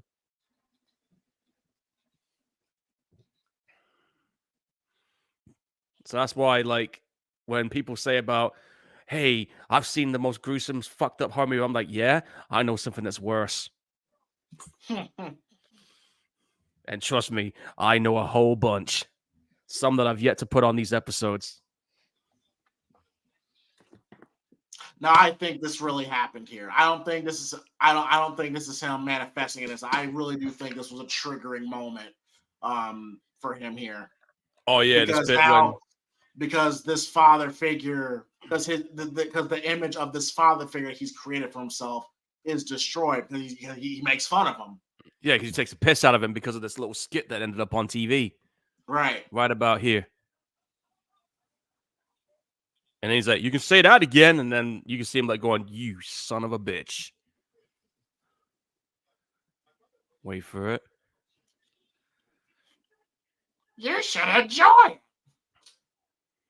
Jeez. This was the moment where he may be laughing now, but he won't be in a second. Boom. There you go. That was it. Look at that face change now.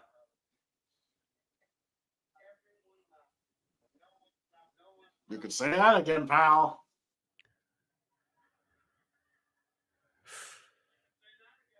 Ouch. Yeah, that's it. Dude, you That just did gone it. That did it. you gone fucked up. That face says it all. Kill the rich, a new movement. We got a purge going on now? You could say that. Like moments like this where you can just he's now slowly like descending into this madness that he's never going to be able to come back from. Yeah, it's like Taxi Driver with Travis Bickle. yeah, it's Taxi Driver mixed with yeah, it's Robert De Niro, it's a Robert De Niro film from the 80s. Um It's Taxi Driver, like World's Greatest Comedian or something like that. King of the Comedians. King of the Comedian, yes, yes. Yeah, that's the two films Scott Silver and Todd Phillips was influenced by. Oh, King of clearly had Yeah. influence on clearly. Yeah, Taxi Driver and the King of Comedy. And also the film loosely adapts plots from Batman's Killing Joke and Dark Knight Returns, which is the 86 comic. Charlie Chaplin, Modern Time. Jesus Christ. And then also, also like I said earlier in the show, like also little symbolism, here with modern politics. Also funny, Paul. I like politics hasn't changed. Like literally, Paul. I randomly looked up like newscasts from like 1975, and Yeah. again, everything that they talk about now, they were talking about back then. I'm telling you, nothing has changed. That's what I know, right? The same, they're talking about that they're having the same talking points in 1974 that they're talking about now in CNN and Fox News. It's crazy. The more things change, the more they stay the same. It's just, I mean, it's like, we got kind of the same thing going on over here. Like, I mean, I know we finally got the Tories voted out. Thank fuck for that. But the news, the news theme right now is like it's still the same. They're saying about Labor's because Labor's left, and It's like, well, but the difference is that they're getting shit done. Unlike the other bastards, they're all scandalous motherfuckers. Again, I'm not going to dive into the political stuff because we'll end up talking all day if I do that. This is actually really funny here. Like this bit with Charlie Chaplin. Like this is really fucking funny. It's fucking hilarious. Like silent comedy moments like that, dude, is like you just can't beat that kind of comedy. The whole physical storytelling with comedy, no dialogue. There's a film that came out recently that has that like silent movie physical comedy element to it, and I watched it, and I'm not joking when I tell you this, dude. I've never laughed as much as I did with this movie. And the last movie that I could say truly got me laughing like that would probably be the old Mel Brooks movies from back in the day. That's how Mel fucking Brooks is brilliant. He's brilliant. I shit you not when I tell you this, dude. I am actually thinking about maybe adding this particular comedy on one of the episodes because I got a funny feeling you're gonna fucking laugh your ass off because I was from start to finish. I might be wrong, but we'll find out. The theme of it's fucked up too, but it is what it is. Think of it as how do I describe this? Think of this as a combination of Looney Tunes mixed with Benny Hill, Mel Brooks, and Adult Swim, and you're about a half of the way where I'm going with this. And what's crazy is that it's such a low independent, low budget movie, and it's got so much universal acclaim. Oh, and here's Thomas Wayne. Fancy ass toilets back there. See, he's trying to confront him now, saying about, look, are you really my dad?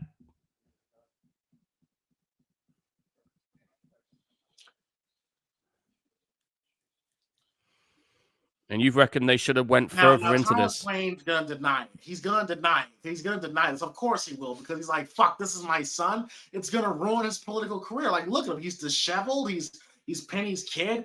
I just think it would have added a little extra added motivation for Arthur Fleck, even at that real strong motivation of because he loathes his father, he hates his father. And I think it would have added so much more if he really was his dad.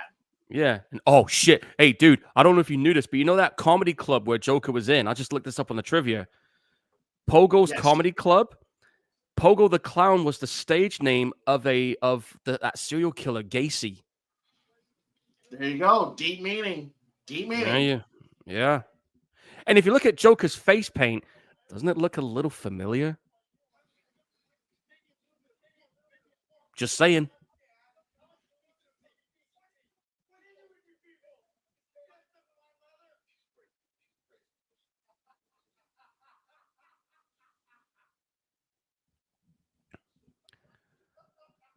There he goes with that traumatic laughter again. Again, just the way this movie unfolds and the way the story pans out. That's going to hurt. But the way this movie fucking just broke his nose, just straight up left hooked him. Ow. But like this movie is just, it's a slow burner, yeah, but his descent into madness, like this bit here coming up, like what the? I remember when I saw this, I was like, what the fuck? He actually decides to literally chill out in the fridge.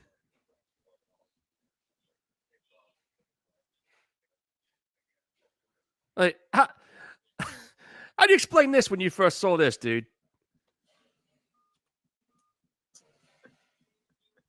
He's like, yeah, I'm just gonna go chill out in here. What are you talking about, Paul? I spent last night in my fridge. Last night I slept beside the bacon, and it felt good.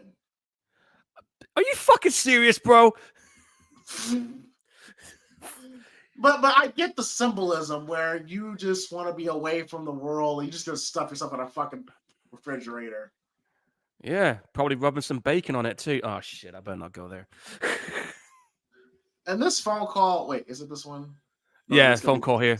Some people feel like this was in his head because it feels like a little convenient, like the show calls. Again, it's both. It's not a matter of what's in his head. It's both. Like there are things that are in his head, and there are things that are not in his head. It's not either or. It's both. And the question is, deciphering because he's a schizophrenic, delusional, not necessarily schizophrenic, but part of schizophrenic's tendencies, Yeah. and he's certainly delusional, and he creates grandiose, fantastical things in his mind to protect himself, to make him feel worthy, to make him feel like Yeah, he matters. it's He like creates a it's like a fantasy mental life. barrier. Yeah. And there are people like that, unfortunately, that go through shit like this where the only escapism they have is you just have to go inside your own head, you know? But this movie kind of leaves the audience to try and figure out, is this real or is this in his head? He's leaving it for the audience to decide.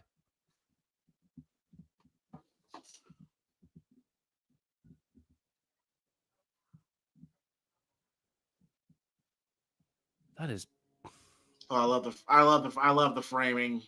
I love the framing of this shot here. yeah, he's on his own. What is going through his mind right about now? Arkham State Hospital. Yep, Arkham Asylum.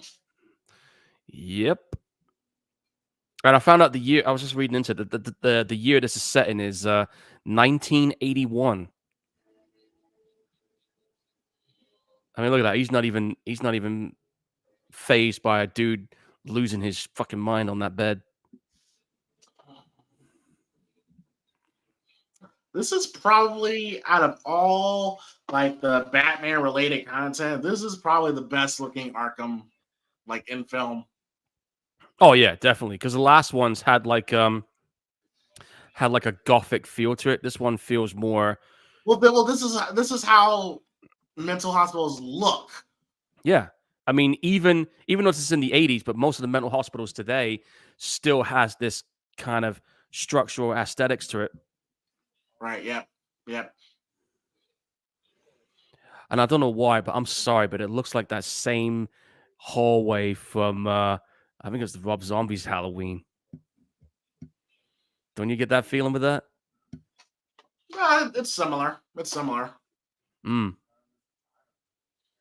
Makes me wonder if this was filmed in the same joint.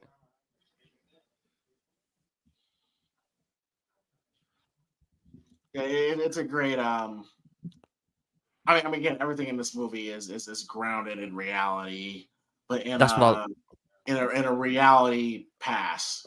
Yeah, Like. that's what I love about this movie. And the same thing about why I loved the Dark Knight trilogy is because of the whole grounded in reality feel to this.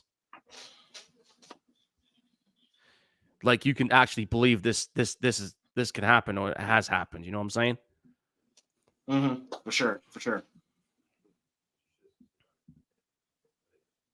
Yeah, Yeah, this is the moment when he realizes that Thomas Wayne was telling the truth, supposedly. And I say that because I still think there's wiggle room to play around in that space and make it interesting. But certainly I understand if they continue to on a linear path of what they've presented here, that's fine. It still works. I mean, not like it yeah. doesn't work. I'm a risk taker type of guy. I've noticed. I'm kind of the same way. But this is the moment where he finds out, at least for now, that Thomas Wayne is, in fact, was telling the truth, and that his mother did, that he was adopted, and obviously that would, if you take it at face value, yeah, that would continue his downward spiral into despair, and that's just another thing that happens to him that makes him realize he is even more alone than he thought he was. Like I said, dude, he was fucked from the start. Like his mom is not even his mom. Like his entire existence right now is It's a just lie. It's a it's lie. bullshit. Yeah. Like now it's like was now he's thinking to himself, well, why the fuck am I even alive? What am I here for? Everything I was led to believe is all bullshit. Now my life is unraveling even more further than what it ever did. I cannot imagine. I cannot imagine that, man. Pfft, To learn that can your you, mother's not your mother after all these years, bro. man? I would like to say something right now, but I'm not going to. Don't. No comment. I feel bad for those that's gone through shit like this. Bizarre behavior, physical abuse. Oh, fuck. Well, that explains his physical and mental trauma right there in a nutshell. Adoption application. Ugh.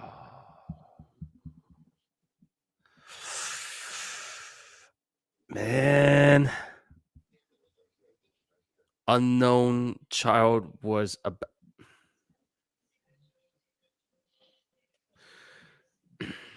Right now, he's thinking, who the fuck am I?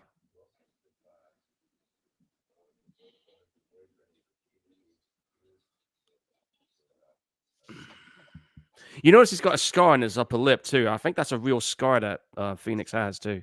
Yeah, he's always had that. Yeah. Because I noticed they include that into those past photos there.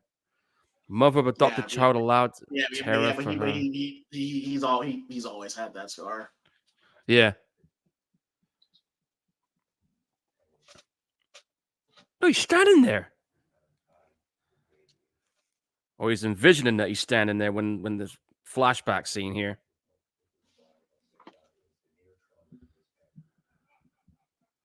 Personally, Mm-hmm. I still think the movie could have ended. You know, like when he's on top of the cop car and he's surrounded by his admirers. And he's standing on top of the police, the You could have ended thumbnail it here. there. Yeah, you could have Yeah, ended it right there. I feel like you could have ended it there. I felt that way when I first watched the film. Like you get that scene and then you get cuts to black and you hear his laugh. Yeah. But now I'm like, okay, I Ooh. get why they didn't end it there. But I feel like that could have been the perfect ending. Yep. And I'll tell you right now, Because walking again, home and it's telling the story that when he's in the mental hospital, like he's been there this whole time. yeah. Well, I tell you right now, walking home in heavy rain, that's rough. Done that a few times. Apparently, one time when I was in Venice this year, we got caught out in the heavy rain. So yeah, drying my costume was a bit of a nightmare. Those feathers are a nightmare to dry on the hat. Trust me. But yeah, now to say that he is a lost soul and is 100% damaged goods, that's an understatement right now. That music score again. Shout out to this lady for putting the score together. I'm glad they brought it back for the sequel too. What's that? They brought the same composer back for the sequel for this one. Well, you got to. Yeah.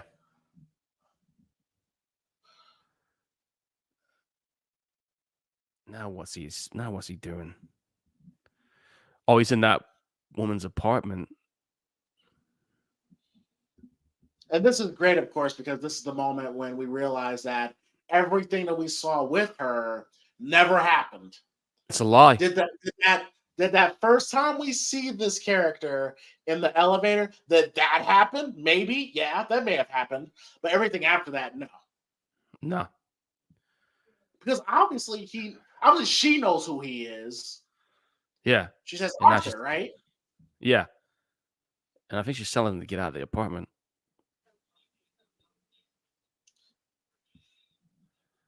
Bro, when I first saw this, I was like, wow, this is great. This whole time with her sitting next to him in the hospital never happened. It was all bullshit. Look at him, man. He's broken. He's gone. Yeah, again, she knows who he is because they may cross paths and in passing. Like I think that first interaction in the elevator did happen, But and this nothing is else why after. he probably there was probably a couple of reasons why he gestures doing this here, but I think that I think that everything after that he's in his head. He's very much in his head. Oh, that is such a Taxi Driver reference Like there. that right there, that never happened. No, that was a lie. All If that. you See, are this invested, if you're this psychologically invested into your grandiose, you know, delusions, it's I mean, wow. What is real and what's not? That's what's so intense with this type of character. he It's cannot. brilliant. It's He brilliant. cannot. Yeah, he cannot differentiate the difference between reality and fantasy right now. It's brilliant. Again, it's so how Todd has put this film together, man. This is a masterwork. Yeah, the cinematography, the lighting. Oh, it's perfect. It's just great. Like,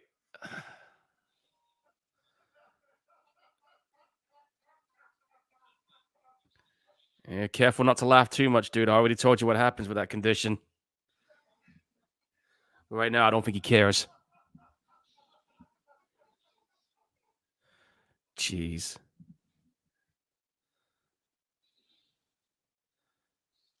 And now he's back in the hospital. Got Gotham. Yo, man. Outside the Nolan trilogies, have you noticed that Gotham just looks so dirty? Yeah, I've noticed that too. I guess all the garbage workers are on strike.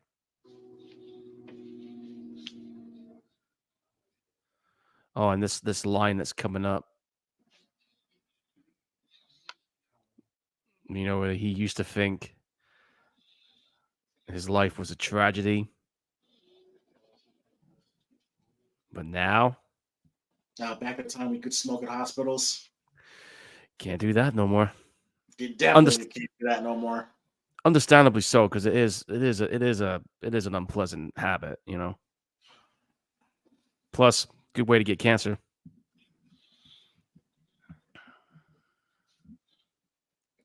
Remember, remember back in the days when when people could smoke in malls Yeah, you could do that. I mean, you can smoke vapes in malls, but you can't smoke a full on ciggy no more. and smoking in restaurants. Oh, when I was a kid, I used to hate that shit. Oh, I can't fucking stand that. I'm trying to eat something and I got smoke in my face. Yeah, okay. Yeah. And now he realizes his life is a fucking comedy. Yep. Yep. He starts killing his mom. Well, not his mom, but Not his real mom, but it's the closest thing he's had to one. yeah. I used to think my life was a tragedy, but so he's Now I basically realize. saying it's so fucking ridiculous. His life is so unbelievable. You just can't help but laugh. I mean, there's more to it than that, obviously, but I'd probably be the same way at that point.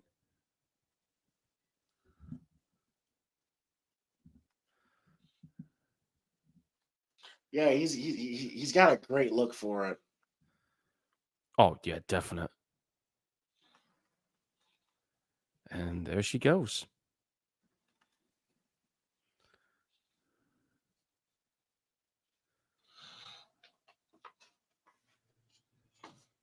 Another great shot. That was a good shot, yeah.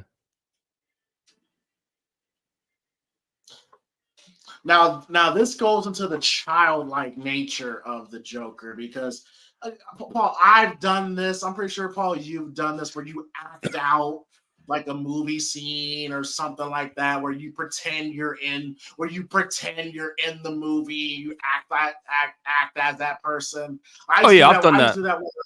I used to do that with wrestling with my wrestling DVDs all the time. I still do that now just to prepare for acting roles. I kind of put myself in those shoes. That's my way of getting myself ready for something. You know what I mean? I'll psych myself up that way by Absolutely. doing that.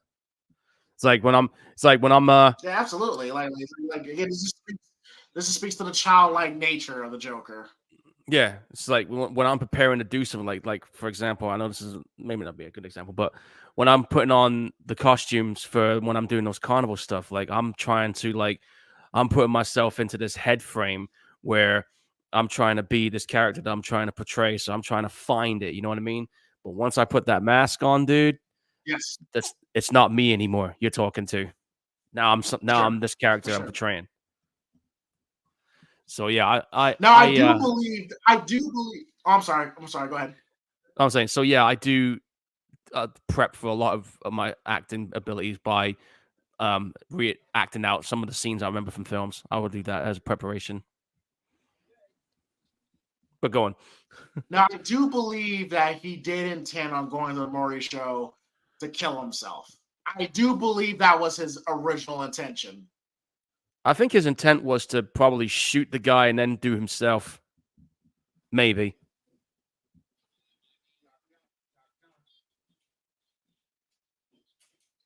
Well, he wasn't planning on killing him, but yeah, he was going to do himself. He was. I mean, like, what have you got to lose now? And you know what they say about people that's got nothing to lose. They're the most dangerous people. Yep, because now they're capable of anything. Here we go. He's dyeing his hair green. This is it.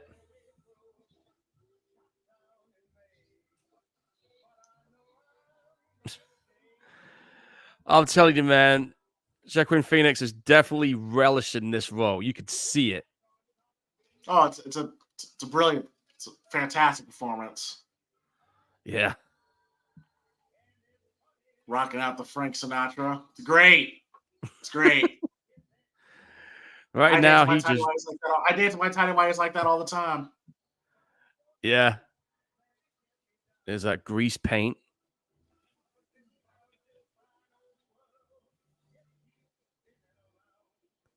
Yeah, I've done that. You don't want to know how it tastes. I don't want to know. It's kind of like rotten oil. Kind of like lard. Because it is technically grease. It's grease paint. Very interesting. That's very interesting. A picture of his mom, and even though Thomas Wayne has denied, getting with his mom, but would you see what was written on the back there? Yeah, I saw that. Yeah. Yeah, love your smile, TW. Now that could that be, or that could have been his mom that wrote that. You never know, but it's very interesting. Can't tell in this mind right now. Oh, here we go. It's fucking brutal, but it's kind of comical because of how it all unfolds. Especially with that guy. I'm sorry, but Joker without the full face paint, this looks creepy as shit the way he's looking right here. It does look creepy. Jeez.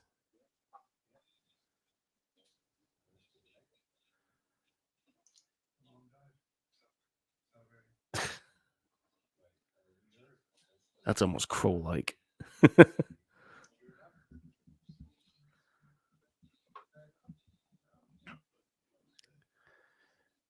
And what's crazy about this movie is that we've had brief moments of violence, but it hasn't been like full-on brutal yet. But we're about to get there. Oh, for sure, definitely. Because this is when he feels like free now, right? Yeah, he's like, I'm who I am now. Fuck everything else. Your sense of morality, right and wrong, it don't mean shit to me no more. Because he's living with no rules anymore. That's the thing about the Joker, is that he's all about chaos at this point. And speaking of which, oh, he gets him too. Just, oh, fucking hell! Ah! Yeah, this is great. This is great. That is some straight up hatred. But this is like, that was a crime of passion almost. And I don't mean like he was in love with this man. I mean, this man, that's why I think there was something else there. There was some sort of abuse there. This guy, he was getting his revenge, not on just telling everybody he had a gun, but just other shit. Yeah, he just unleashed. Time. You know you're my boy. Like, what the fuck? Like, Yeah, I it's know. just like there's something else there. And He's and that was a crime of passion for sure. And I oh, love how straight up. I love how he's scaring the shit out of this guy. I feel bad for that dude right now.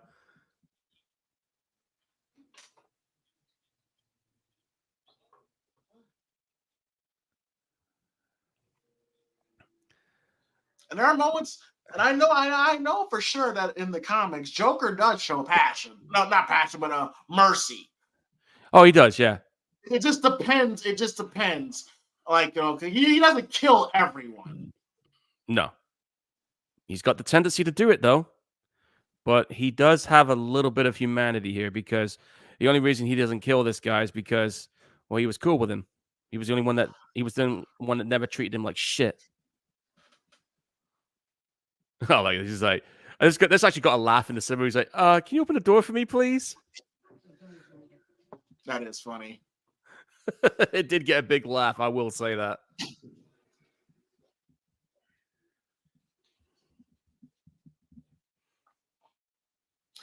Yeah, I just hope with the sequel, it's more about the continuation of the fall of this character, and just don't bring Batman in. I don't think it's not time yet. Well, I told you it takes place 2 years after the events of this one. That's right. That's right. You're right. And here's Gary Glitter, one of the most iconic moments. Probably gonna go as one of the most iconic moments in movie history. yeah, and I could tell you right now, this soundtrack choice caused caused a good amount of controversy in the UK. But there's a reason for that. Like Yeah. I believe that Todd Phillips and the crew, it's not a. That's another reason why I think there was something going on. Look, this is Rock and Roll Part 2 by Gary Glitter. Great song, great sports song. Love it. It's awesome. But Gary Glitter, unfortunately, is a convicted pedophile. Yeah, he's a kitty fiddling nonce. Yes. So to choose this song right after he's killed, he murdered that guy who I think there might have been something going on. Even before I heard the song, I thought there was something going on. It just feels not too on the nose, but it's too on the nose to not acknowledge it. So it's not a mistake. It's not a mistake that Rock and Roll Part 2 is in this scene. It's not a mistake. No, I mean they Todd Phillips or whoever's in charge of the soundtrack, every track we have heard in this movie, whether it has controversy or not, there's a meaning behind each selection. For a split second, Paul, when I first saw this, I thought this scene was filmed in Georgetown, like The Exorcist. That's why I thought this was at first. That's what I was saying earlier when we saw the steps the first time. Oh, you better run, dude. So what do you think about this early prototype incarnation of the Joker's look here? This is him in his infancy. Great look. It's a great look. I actually, I'm not joking. I actually came close to actually getting the costume because I know where I can get actual replicas. I've actually seen somebody at a comic convention. I think it was back in 2019, before the movie was even out in July. Some dude was rocking the whole Joker look on this one. And I was just like, dude, nice costume, man.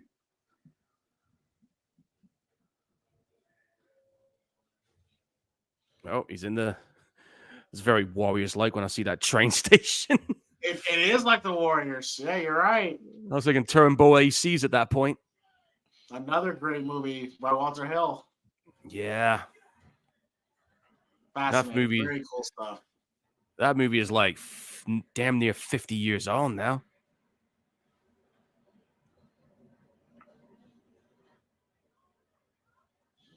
How ironic they're all wearing the same mask. I'm wondering where Scream 6 got the idea from, Hey, you never know. You never know. I'm beginning to wonder.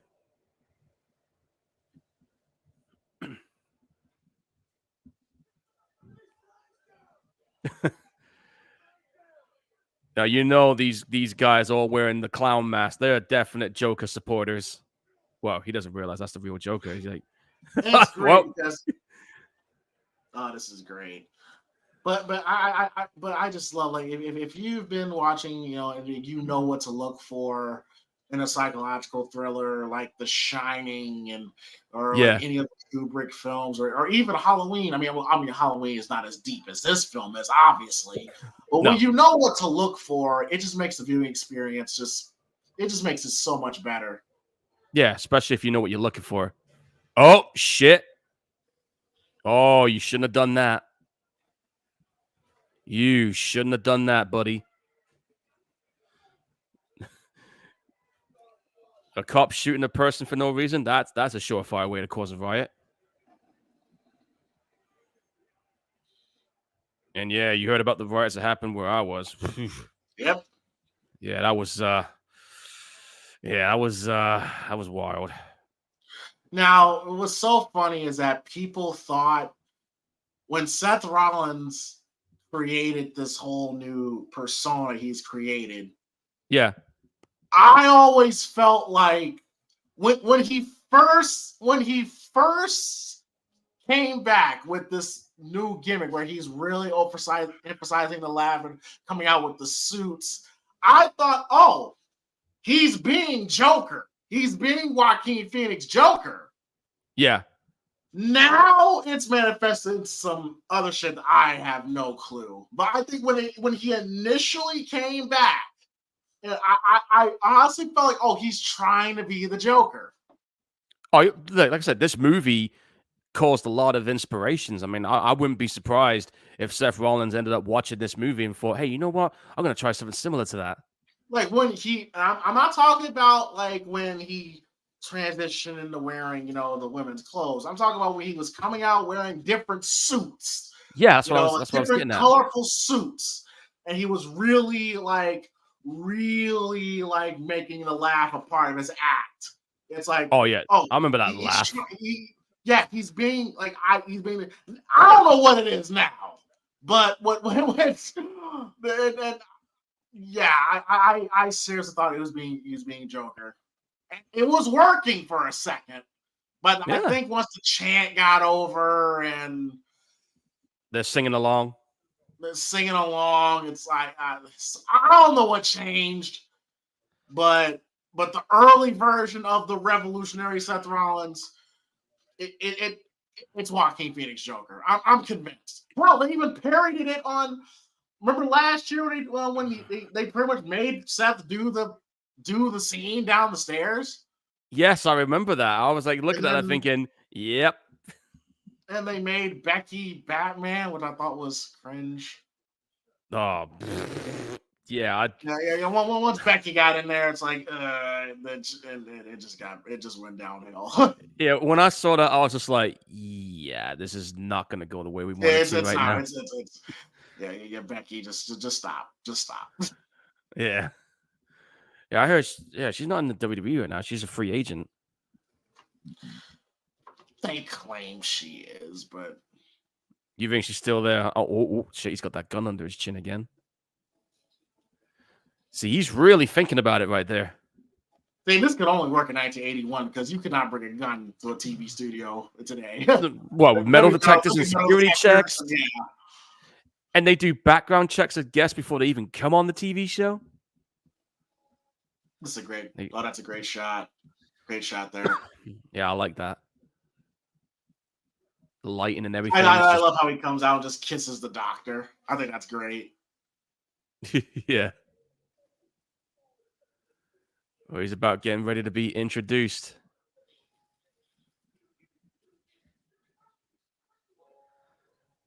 Like, I right. love.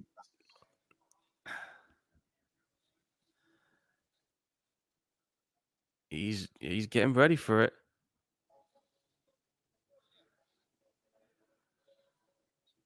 Look at the way this stagehand guy is like looking at him. He's Yeah, looking at him like, what the fuck? he's like, what the fuck are you doing? I'll be a little bit weirded out as well if I saw this. I'll be like, man, who the hell did we bring on this show?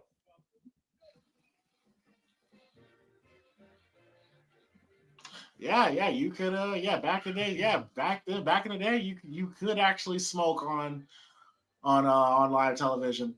Like you can find old TV shows where celebrities will get up there and start smoking. Yeah, I mean, you can technically still do it, but you don't do it as much now. I love the suit. It's almost too big for him. It's great. I'm not a suit guy, but then again, somebody's like saying, "You say that, and yet you got no problem wearing the costumes you wear," and I'm just like, "Yeah, that's different, though." I gotta admit, though, it is a nice looking suit.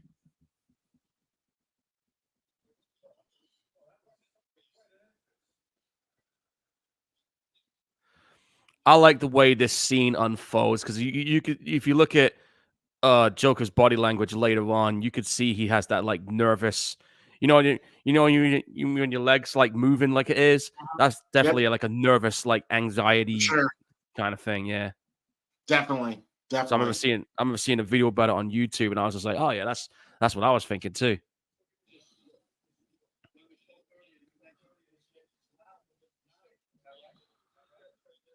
But I gotta admit, this scene here with the face to face with De Niro and Phoenix is just pretty damn cool. That goddamn laugh.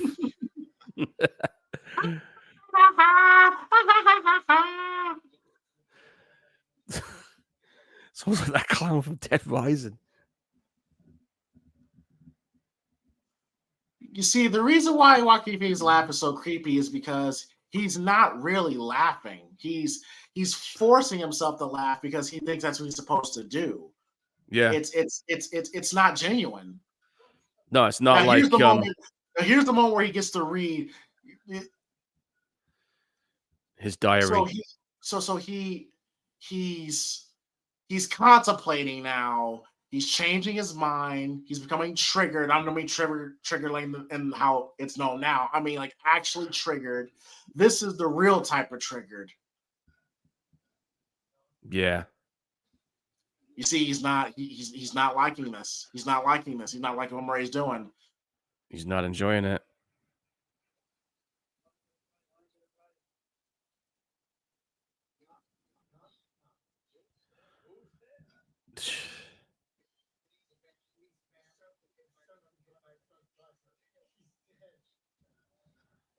There we go.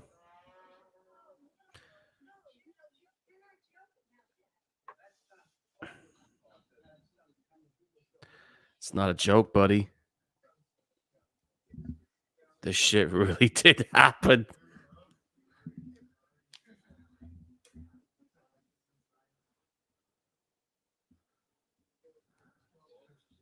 You see, I Oh. I don't think I don't think he was going. I don't think he was going to do this. I just think that what he read there made him change his direction. That was it. This is where now he said what he said. He can't. There's no turning back now. He's just admitted on national TV. Yeah, I'm the one that killed those rich bastards in the train station. There you go. He said it. Got nothing left to lose.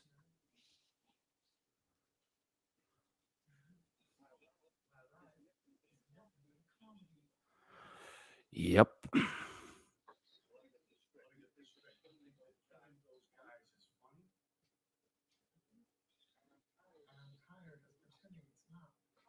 Well, here we go.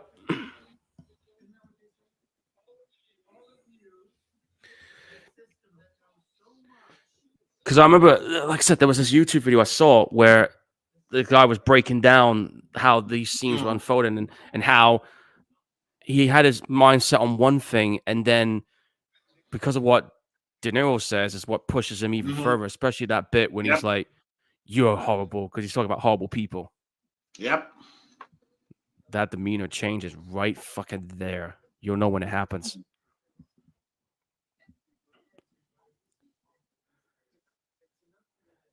And I'm I sorry, love but how I love how he's so eccentric. He's very feminine.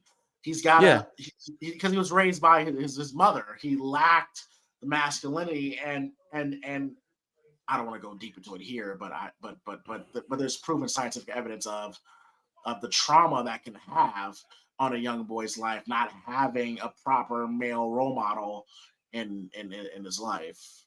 It is what it is. And I'm sorry, but some of the shit that he's saying about how people are, he's not lying. He makes a great point. Like he makes a great point. It's like he says, like if it was me that died, you would just you would just walk over, just pass it. Like it's true. He's telling the truth. If if Paul, if you got shot and killed today, God forbid, knock on wood, people would mourn for like maybe like a day, but that's it. But let's say if fucking like If I was, Margot Robbie gets shot and killed. Oh, they'll be talking about that for months. they'll be talking about it for days on end. And if it's me, Yeah. it'd just be like some of my friends and family would know. I mean, you would know about it if I was gone. But yeah, Oh, I I'm love just, I'm this. just, I'm just a blip on the I love. radar. Oh, I love this. Yeah, like he's like, play my video. You played my video, inviting me to this show. And he's shaking. He's shaking. You can see it. Look at him, and watch his leg too. You don't know the first thing about me, pal. I don't need to. That's a genuine laugh, but it's a Yeah, nervous laugh. it's a nervous one. Yeah. Hey, remember what I said? What happens if you don't How press about another play? joke? How about another joke, Murray?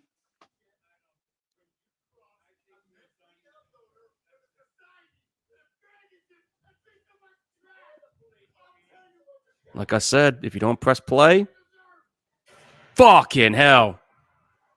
Right in the damn head. Like, see the way he's, see the Oh, body language now on him? See that leg?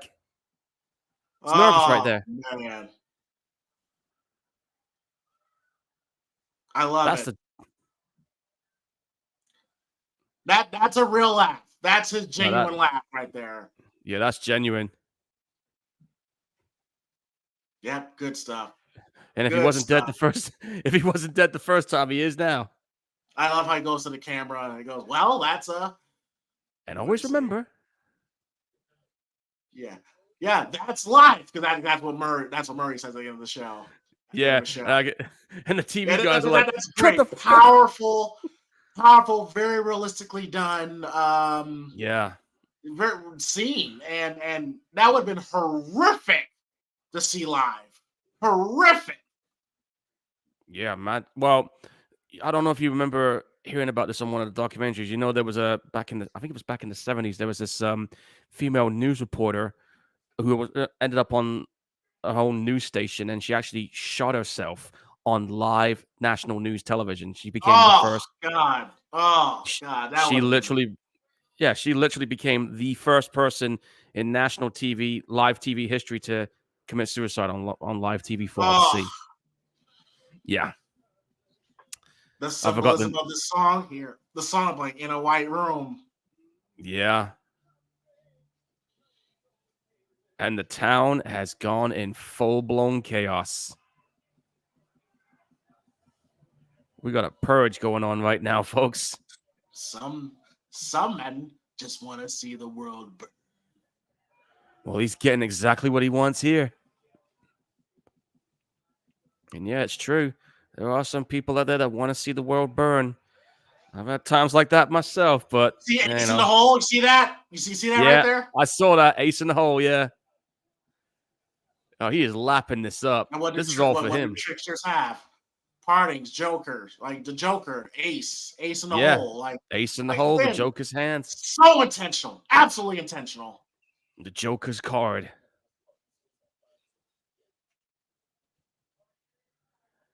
I don't think Joker gives a shit right now, cops. Some men just need Viagra. Boom. Ow, that's gonna hurt. For a movie with a budget of 55 Look at million, the they're way, doing good with it. look at the way that chick's positioned. That's funny. Great stuff, though. Great stuff. This is great stuff. Oh yeah, definite. Man, I even if I was just an extra, I'd kill to be in a movie like this. Well, not really kill somebody, but you get the idea. If I just wanted to clarify that, people.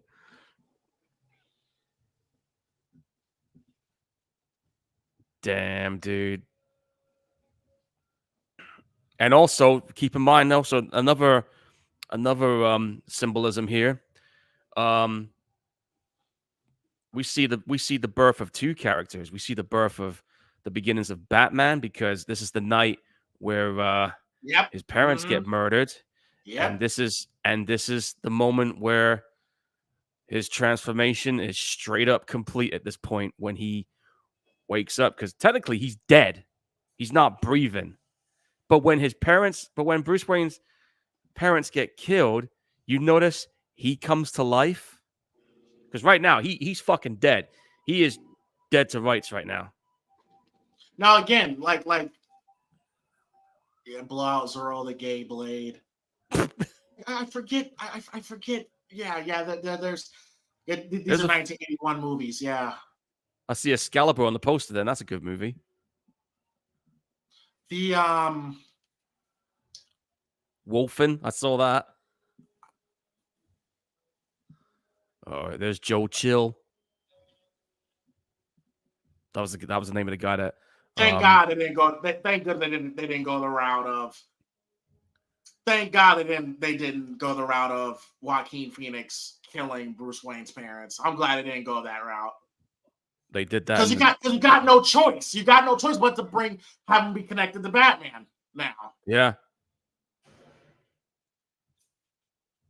It was Joe Chill that killed him initially. That's from what I said. They say those parents died, and now he's back to life. You see the symbolism there, people? Yep.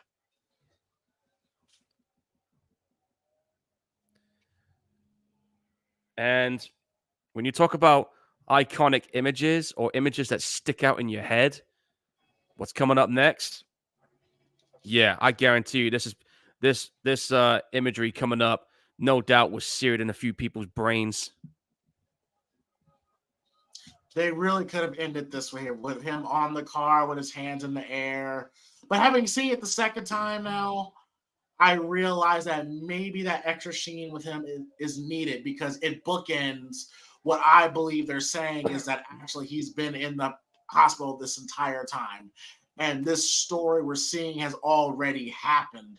Yeah, And but what of it is grandiose delusions, we don't know.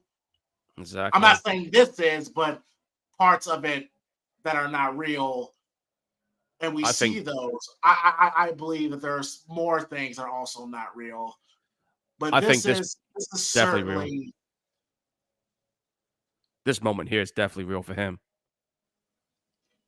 yeah. This is pretty much when Seth Rollins does his burn it down. He does the pose like this is it right here. Listen to this music score. Here comes the thumbnail, folks. If this moment wasn't seared in your brain the first time, all right, listen, I'm just gonna call out.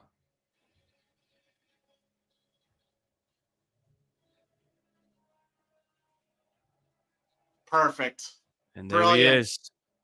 That's Now he is the brilliant, Joker. The Clown Prince is born. brilliant. Hairs on my arms are standing up again, guys. Is it on yours, James? Mine is. It's an effective scene. It's a great scene. Wow. Somebody doing the metal horns there. I can see that. They totally could have ended this movie here, right You here. could have, yeah, you could have stopped it It's been right a very there. powerful ending. It's the pinnacle. Like again, like the cuts to black, then you hear his lap, the roll credits. That could have been brilliant. But Could have again, left it having right seen there. it, I understand why they have this extra scene here. For me, I didn't feel like this needed it, but yeah, I get your point. And who knows what kind of shit he's been saying to this woman this whole time. I can only imagine. And then he says about you ain't gonna get the joke.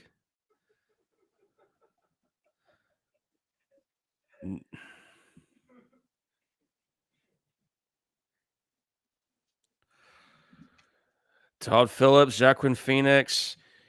This sequel better be fucking good, bro, because you're gonna have a tall order topping this. Thinking of a joke. What do you think the joke was? I think it's because of what he's created.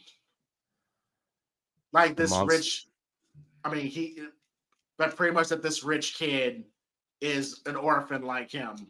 Or that in the future he's created Batman. Like Batman exists because of him. Do have a point there. Yeah, you wouldn't get it. Now I don't know. I wish it could have ended it there. I wish it would have ended it there. Like just Could kind have. of just cut the black on his face, right? Like cut his on his face right here. Yeah, Or just have it cut out here, he get to sing it a little bit. Yeah, let him say it. Keep rolling, keep rolling. and then black out. Yeah, yeah. Take a suck on a cigarette. One last one, and just cut the black there. Nope. They This could have now cut the. this here, I don't think is necessary. Interesting interpretation of the footprints. Obviously, again, that's telling you obviously He he's killed not, her. or you can take it as he just murdered the woman in the office and he's walking down the hall with bloody footprints because he just murdered. Or maybe that's true. Or maybe that's why there are guards suddenly after him. I Yeah, took it because as so it could also mean it's the two realities. It's the two realities. It's the world he lives in and the world he believes he lives in. And you it's a know, lot of this, a lot this, of this, interest. this may not be happening. This may be happening in his fucking head right now, for all we know. I mean, who knows? Who knows? You can never tell with this guy. You can never really truly tell. But but does it need a sequel? In my opinion, no. But I am interested to see where they go with it. I'm on board for it. Good luck topping this though. And there it is. And that's the movie that made $1 billion, and it's a great movie, nominated for so many awards, and obviously earned Joaquin Phoenix the Best Actor, Best Score, nominated for Best Picture, Best Director, Best Screenplay. So yeah, Dude, this. not only listen, not only did it make $1 billion, it became the first ever R-rated movie to make $1 billion. No film's done that until Joker showed up. The only other film that's done that now is Deadpool and Wolverine. Only 2 films now, but Joker was the first. But yeah, that is Joker, ladies and gentlemen. Brilliant movie, brilliant film. I great performance by Joaquin Phoenix. Um, uh, it again at its core, this is a psychological movie that just happens to have Joker in it, and I think it's a great story. And Paul, go ahead and give your thoughts, man. Well, right now I'm blown away again. Uh, this movie, I'm just gonna say it. This movie's a masterpiece. It is a straight up masterpiece. You people can say whatever the fuck you want about it, man.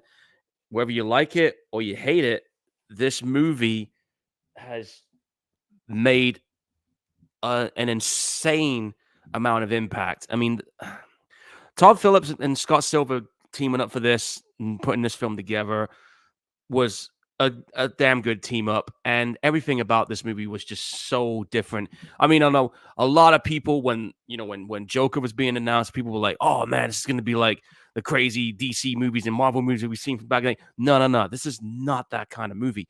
It was different, and that is the one thing. Again, what I loved about this film is that it was so different compared to what we've seen before in a comic book movie, and it was so grounded in reality and all the symbolisms, that stuff that I didn't even notice the first time until we started watching it again when James was pointing them out. I was more glued to the story and focusing on the character, and now that I've watched it again and had the further insight of what we were seeing, there's more to this movie than what you probably would have noticed the first time. And that's the one thing that right now that I really appreciate about this movie, that you find subtle moments like that you didn't spot the first time.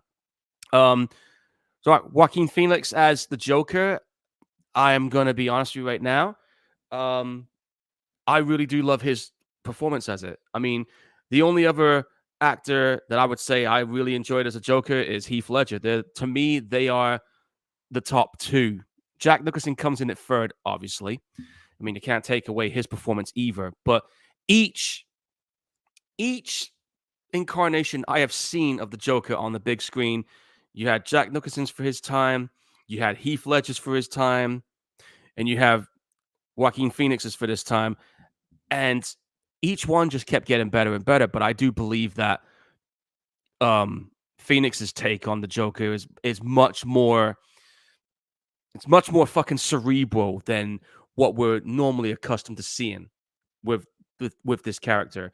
And it's just a very deep dive. And you know me, man. I like to see films that try to explain an origin story as best they can. And this is one of them best interpretations I've seen for any kind of origin story, in my opinion. And it was so different. The music score by that lady from Iceland, she was phenomenal putting that music together. Some of these music scores were just great. Um, the cinematography is just second none amazing. And just again with the symbolisms and the moments that we see is what just really hits a lot with me with this movie. There's a lot of things I can say about this movie, but I'll be on this all throughout the whole night, and we don't have that kind of time. But I will just say this: if you guys have not seen this movie and you're on the fence about the idea of watching this movie, go watch this movie. You've got 2 months until the next one comes out. If you like this movie, awesome. If you're not a fan of this movie, all right, but at least you can say you've watched it. But me, personally, I enjoyed it for being completely different, and that's the one of the main things that I can appreciate about this movie. Um, is there any need for a sequel? Well, there's a part of me that thinks no, we don't necessarily need it. But there's the other part of me that's like, you know what? I gotta see where they gotta go next with this. I mean, how are you gonna top this? So I got confidence in it. What do I think about it being a musical? I think it might work. But hey, we'll find out in October. But right now, just a I'm lost for words right now, dude. This is a fucking good movie. One for me, probably one of the best movies based on a comic book in terms of the DC comic books. This is actually one of my favorite DC movies since The Watchmen. When it comes to DC, that is my opinion. The only other DC movies outside of the Batman films I like would be probably, you'll think I'm crazy for saying this. I do like James Gunn's versions of Suicide Squad. I thought that was fun. But for me, before that one came around, Is this is that the probably one my with favorite one. is that the one with Cena? Yeah, that one. Yeah, Yeah, I thought that was fun too. yeah. But for me, this was probably my favorite DC movie since The Watchmen at that time. So fuck, I'm gonna say it. 10 out of 10. It's a masterpiece. What more can I say? But other than that. So take it away, man. Well, I'm going to refer to what I was trying to say in the beginning of the film before my mic crapped Wi-Fi. out on. Yeah, my Wi-Fi. Yeah, my Wi-Fi crapped out on me. But you get but again, this movie, this very specific identity, a very specific formula and tone that this movie has, and the ingredient to this. Like I said in the beginning of the stream, this ain't a comic book movie for all intents and purposes. This is a psychological thriller. This will be on the shelf next to The Shining, next to Jacob's Ladder, next to Prisoners, Clockwork Orange, next to Yeah. the great psychological thriller movies. And they're using the archetype of the Joker to tell this story. It's like putting the Joker in Taxi Driver. That's all Yeah. it essentially is. And it's telling, and we know the Joker is a perfect character for that because of the psychological delusions that he has. And he clearly suffers from this type of thing. It's just using the archetype of that character. That's it. And obviously, Yeah. they set it in a world where it would be familiar to that type of character. There's Gotham, there's Thomas Wayne, there's Bruce Wayne. Okay, cool. So we're kind of, but it's got a very specific, serious execution that we haven't seen before, and I have no doubt that this is happening. That I don't speak for, but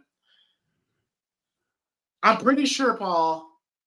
I'm pretty sure you agree with this.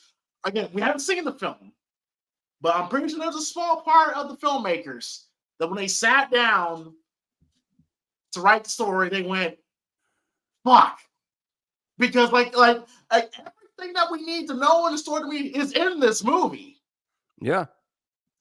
So like I'm pretty sure, like Paul, me and you created a film. I'm sorry, I would not expect the shit to make $1 billion, and you're telling me to make a sequel, telling us to make a sequel. I'm kind of looking at you, Paul, like, we kind of told our story. It's like what happened with John Carpenter. Yeah. Like when it came to John Carpenter, John didn't know what to do. And again, there's a legendary story that legendary story about him coming up with the brother sister angle because he was drunk and had writer's block.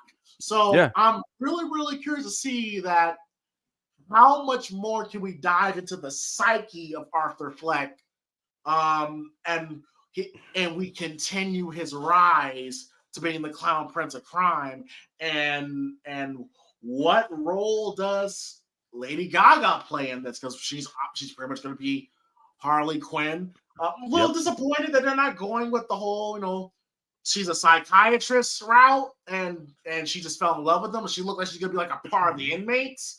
Yeah. But yeah, it's gonna be really, really interesting to see It's how like, they explore the world of Arthur Fleck, because like what more can we do? What more can we say? yeah, can you imagine if we were in the studio and they're like saying, "Hey, you gotta go ahead and do a sequel." We'd probably be looking at each other going, "All right, that's it. What do we do, James?" And can you hit lightning in a bottle twice? Because it's very rare. It's very rare that the sequel is better than the original. Well, That's if they another can, thing that out of all the things that Joker 2 is fighting against, it's a sequel. And we all know, I mean, there are great sequels. Obviously, there's Aliens and there's Dark Halloween Knight. 2, Dark Knight, but yeah, I mean, hopefully it doesn't get to that sequel curse, the dreaded sequel curse. That Because usually happens when it's a third movie. that's a great point. That's a great point. Um, would I want to see a Joker 3? Well, I will say this: if the second one becomes a hit, which we know it will, they probably will. We had a Deadpool 3. This is true. This is true. This is true. And if we do add Batman, because the one thing about Joker is that he's very intelligent. But he's very low key intelligent. Could you Yeah. believe that Joaquin Phoenix Joker can go toe to toe, let's say, with the Pattinson Batman? Man, when it comes to When it comes to mind, wit, obviously not physically, obviously, but when it comes to wit, because that's the one thing about Joker, that he was always a step ahead of Batman. But I don't get that vibe from Joaquin Phoenix Joker. He I may will. get to that point. But as of right now, no. I will say this: when it comes to playing mind games with Batman, Joker's the best at it. Look at how But many can times you he's called him believe out. this version can pull that off? At the moment, not yet. Unless they do something and turn it in a direction that he hasn't gone to yet. Right now, this is like, again, this is Joker in his infancy. He hasn't quite reached that level yet. This is the beginnings of it. Oh, for sure. When October 4th is when Joker 2 comes out, right? Let me check. Hang on. Okay. Joker Part 2 will be dropping. Well, I'll tell you what, if you're in Venice, Italy, at the film festival, which has been entered again, it'll be out September 4th. And then we all get it a month later, October 4th. But its first October. official screening will be at the 81st Oh, International God. Venice Film Festival. Oh God, and Terrifier 2, because that's a tough battle. That's a Ter- battle for Terrifier fans. Terrifier Going into 3 is Joker dropping films October 11th. was just like a week after Joker. Yeah. It'll make money, but it's not going to make Joker money. Ooh, yeah. Ooh. Because, I mean, the movie, I mean, like, Terrifier 3 is definitely getting a major cinema push this time around. Not just in the US, but we're going to get a cinema run in the UK as well. So it'll probably end up on Amazon Prime, probably just in time for us to do a Christmas watch along if it does land around that time. But Nice, I it's nice. But yeah, I, it's I, I got just stiff wish I competition. just wish I just wish more people just understood that this is not a comic book film, okay? And if this was a standard comic book film, I don't know if Joaquin even agrees to do this movie because He I don't wouldn't. think he's the right actor to. If this was a standard run-of-the-mill comic book Joker origin story supervillain, I don't think Joaquin would have pulled it off. No, he wouldn't. Because he's not the right actor He's for not that. built that way. He's Um, not built that way. he's not. He's not. So again, it's just a psychological thriller. It's just using the archetype of the Joker to get people to come watch the film, and then the hardcore super. Again, God bless. I'm a hardcore nerd myself. Paul is too. But I just wish they kind of understood that, because that's why MG hates this movie. He hates it because this is not what Joker is to him. And I try to explain to him it's not supposed to be. But It's not that kind of movie, dude. It just isn't. it's just not. But I understand the frustration. But all right. Okay. So yeah, Joker. Hey, 2 thumbs up. Great movie. Yeah. And we'll see where the sequel goes. It's gonna be real interesting with that musical aspect to it. But from what I've heard, it's apparently this is a quote from Todd Phillips.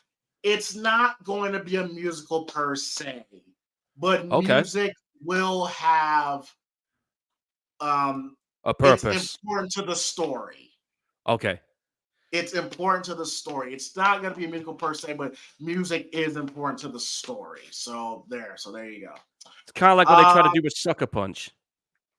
yes. But yeah, Joker, great movie, unbelievable movie. Oh yeah. All right, so Paul, go ahead and tell the people what we're going to be watching for episode 99. I'm going to tell the people what we'll be watching for episode 100 of the Primetime Gorehounds. So I'll go tell you. right ahead. All right. Well, from one psychological movie to another, for episode 99, folks, we're going to be checking out a movie which, ironically enough, had Robert De Niro in it. This is a Martin Scorsese movie. It's got Nick Nolte in it. I've been holding off on watching this because this is going to be my first time watching this. And as James said, this is the character that inspired Bray Wyatt. So I'm ready for this. I'm looking forward to seeing this. So my next pick is the 1991 remake of Cape Fear. So, James, episode 100. This is our landmark episode. It's got to be something big. What is it? Because I know what I'm choosing for 101. Well, it's a movie. We're going back into the horror movie. Going back to the big three. Oh. We're going back to the big three. It's a movie of this franchise that I hate. I can't stand. Oh, no. I don't know how you truly feel about it, but I know I fucking hate this film. Go on. And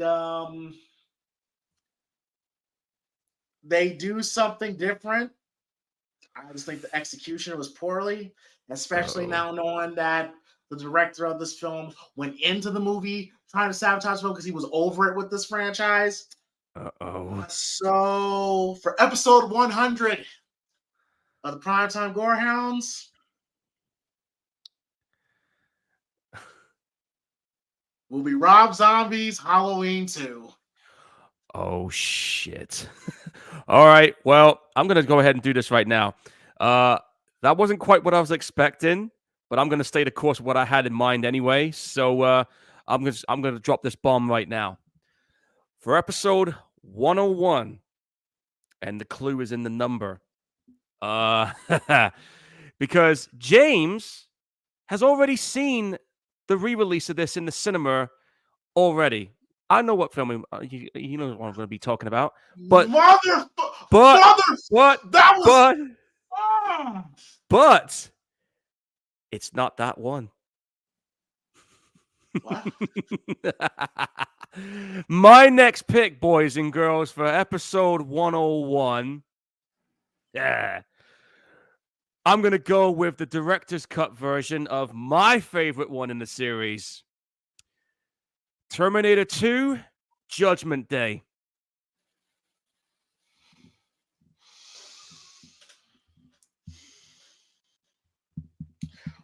Well, since you're fuck it. Since we're already there, that we were about to have a first of the PrimeTime Gorehounds where we actually. Okay, so for 101 Terminator 2, Do because it. my pick for 103 was for 10. Wait, 100. Episode 100. Yeah, Yeah, you're 100. 101. I'm 101. I was gonna pick the first Terminator for 102. Well, you're gonna have to do So there you Terminator have it. Fuck it. Back to back double bill. Because I swear, bro, I thought that was gonna be a first. We've never had it before. You actually picked the movie I was gonna pick, but he said, I was like, fuck, because I'll go ahead and say this now.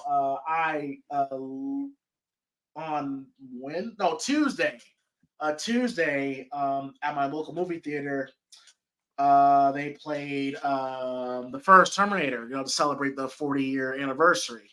Yeah. And oh my God, Paul, I shit you not, Paul. I tried to watch the movie like it was the first time I ever watched it.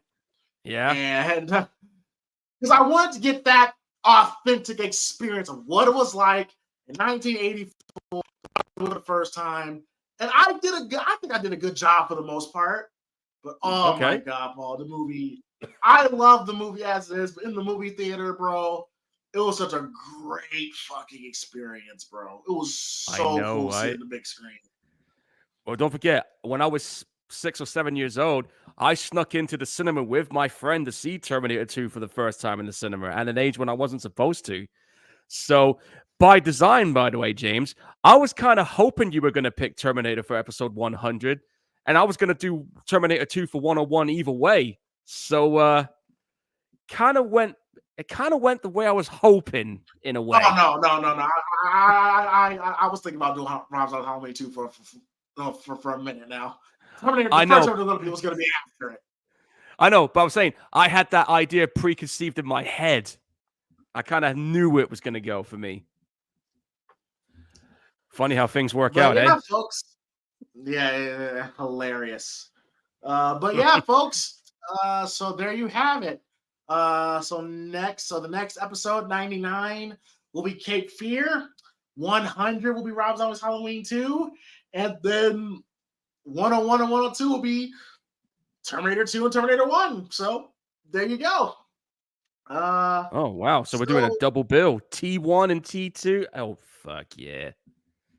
Pretty much. That's gonna be that is gonna be our longest podcast episode. 101's gonna be, dude. Because remember, we're not doing both movies. Oh, well, were we? Oh, I thought you were. Oh, okay. I must have misheard. Like 101 will be Terminator 2, and 102 will be Terminator 1. Wait, did I say who's gonna do? Oh, okay. You said that. We're not doing it. We're not. But yeah. 101 Terminator 2, 102 Terminator 1. That's a tongue twister there. That's a weird tongue twister, but all right then. But yes, indeed. Yeah, should be fun. I'm looking forward to this. I'm looking forward to seeing you talk. Watching Cape Fear, first time seeing it. Oh, one of Robert De Niro's best performances. Yeah, I think you'll dig it. All right, Yeah. so Paul, go ahead and tell the folks where they can find you. All right. Well, if you're on Facebook, Paul Burt's Photography Corner, we got a lot of photos that's just been posted up. Got a couple of photos from the fireworks night, the previous metal gig I was at when I saw Mechanized, Hyrax, and Exhumer. If you're on Facebook, also support indie horror.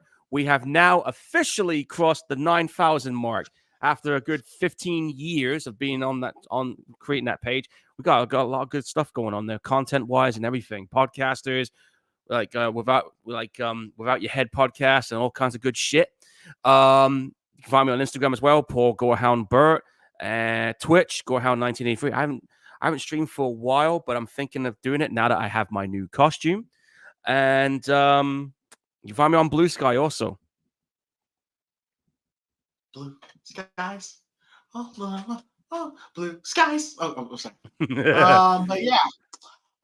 And of course, you can find me on, of course, Primetime Movie Network, and of course, Primetime Collective, which is my main professional wrestling channel, and Primetime James Thomas, which is my actual wrestling channel. Where you can find all my wrestling matches. You can find all that there. Hopefully, you guys have enjoyed tonight's episode of Primetime Gorehounds and watch of Joker. And the next episode will be Cape Fear, and episode 100, the landmark episode, will be Rob Zombie's Halloween 2. Hear me good, nigga. I'm here to double down. That shit is a 2-pack of ass. The fuck are you talking about? That shit stinks. Well, before that guy just came in, I was about to say I have the director's cut version of Halloween 2. That's the one I got on Blu-ray. So that's the one that's 120 minutes we're going to be checking out.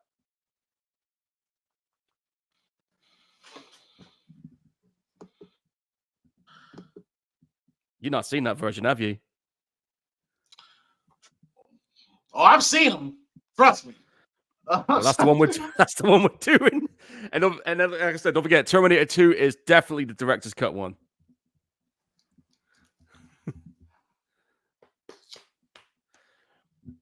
But that's 100 is gonna be interesting. That's all I want to say. Yes. For sure. All right, folks. Well, we're gonna go ahead and get on out of here. We're at 2.5 hours, so we're gonna have to shut this down. Please be sure to hit that like and subscribe button. Hopefully, everybody enjoyed tonight's podcast of Joker. And yeah, if you haven't seen Joker, definitely go watch it. Really brilliant piece of art that the movie is. Yeah. But yeah, hit that like and subscribe button. I'm Primetime James Thomas with the Gorehound self, Paul Burt. Everyone, have yourselves a great night. Have a great weekend. Enjoy the rest of the summer. And we'll see y'all next time for 99 Cape Fear. And we are out. And be sure to make sure that doesn't go together. Understand that at some point in everybody's lives, everybody gets what they fucking deserve. And we are out. Peace. Laters.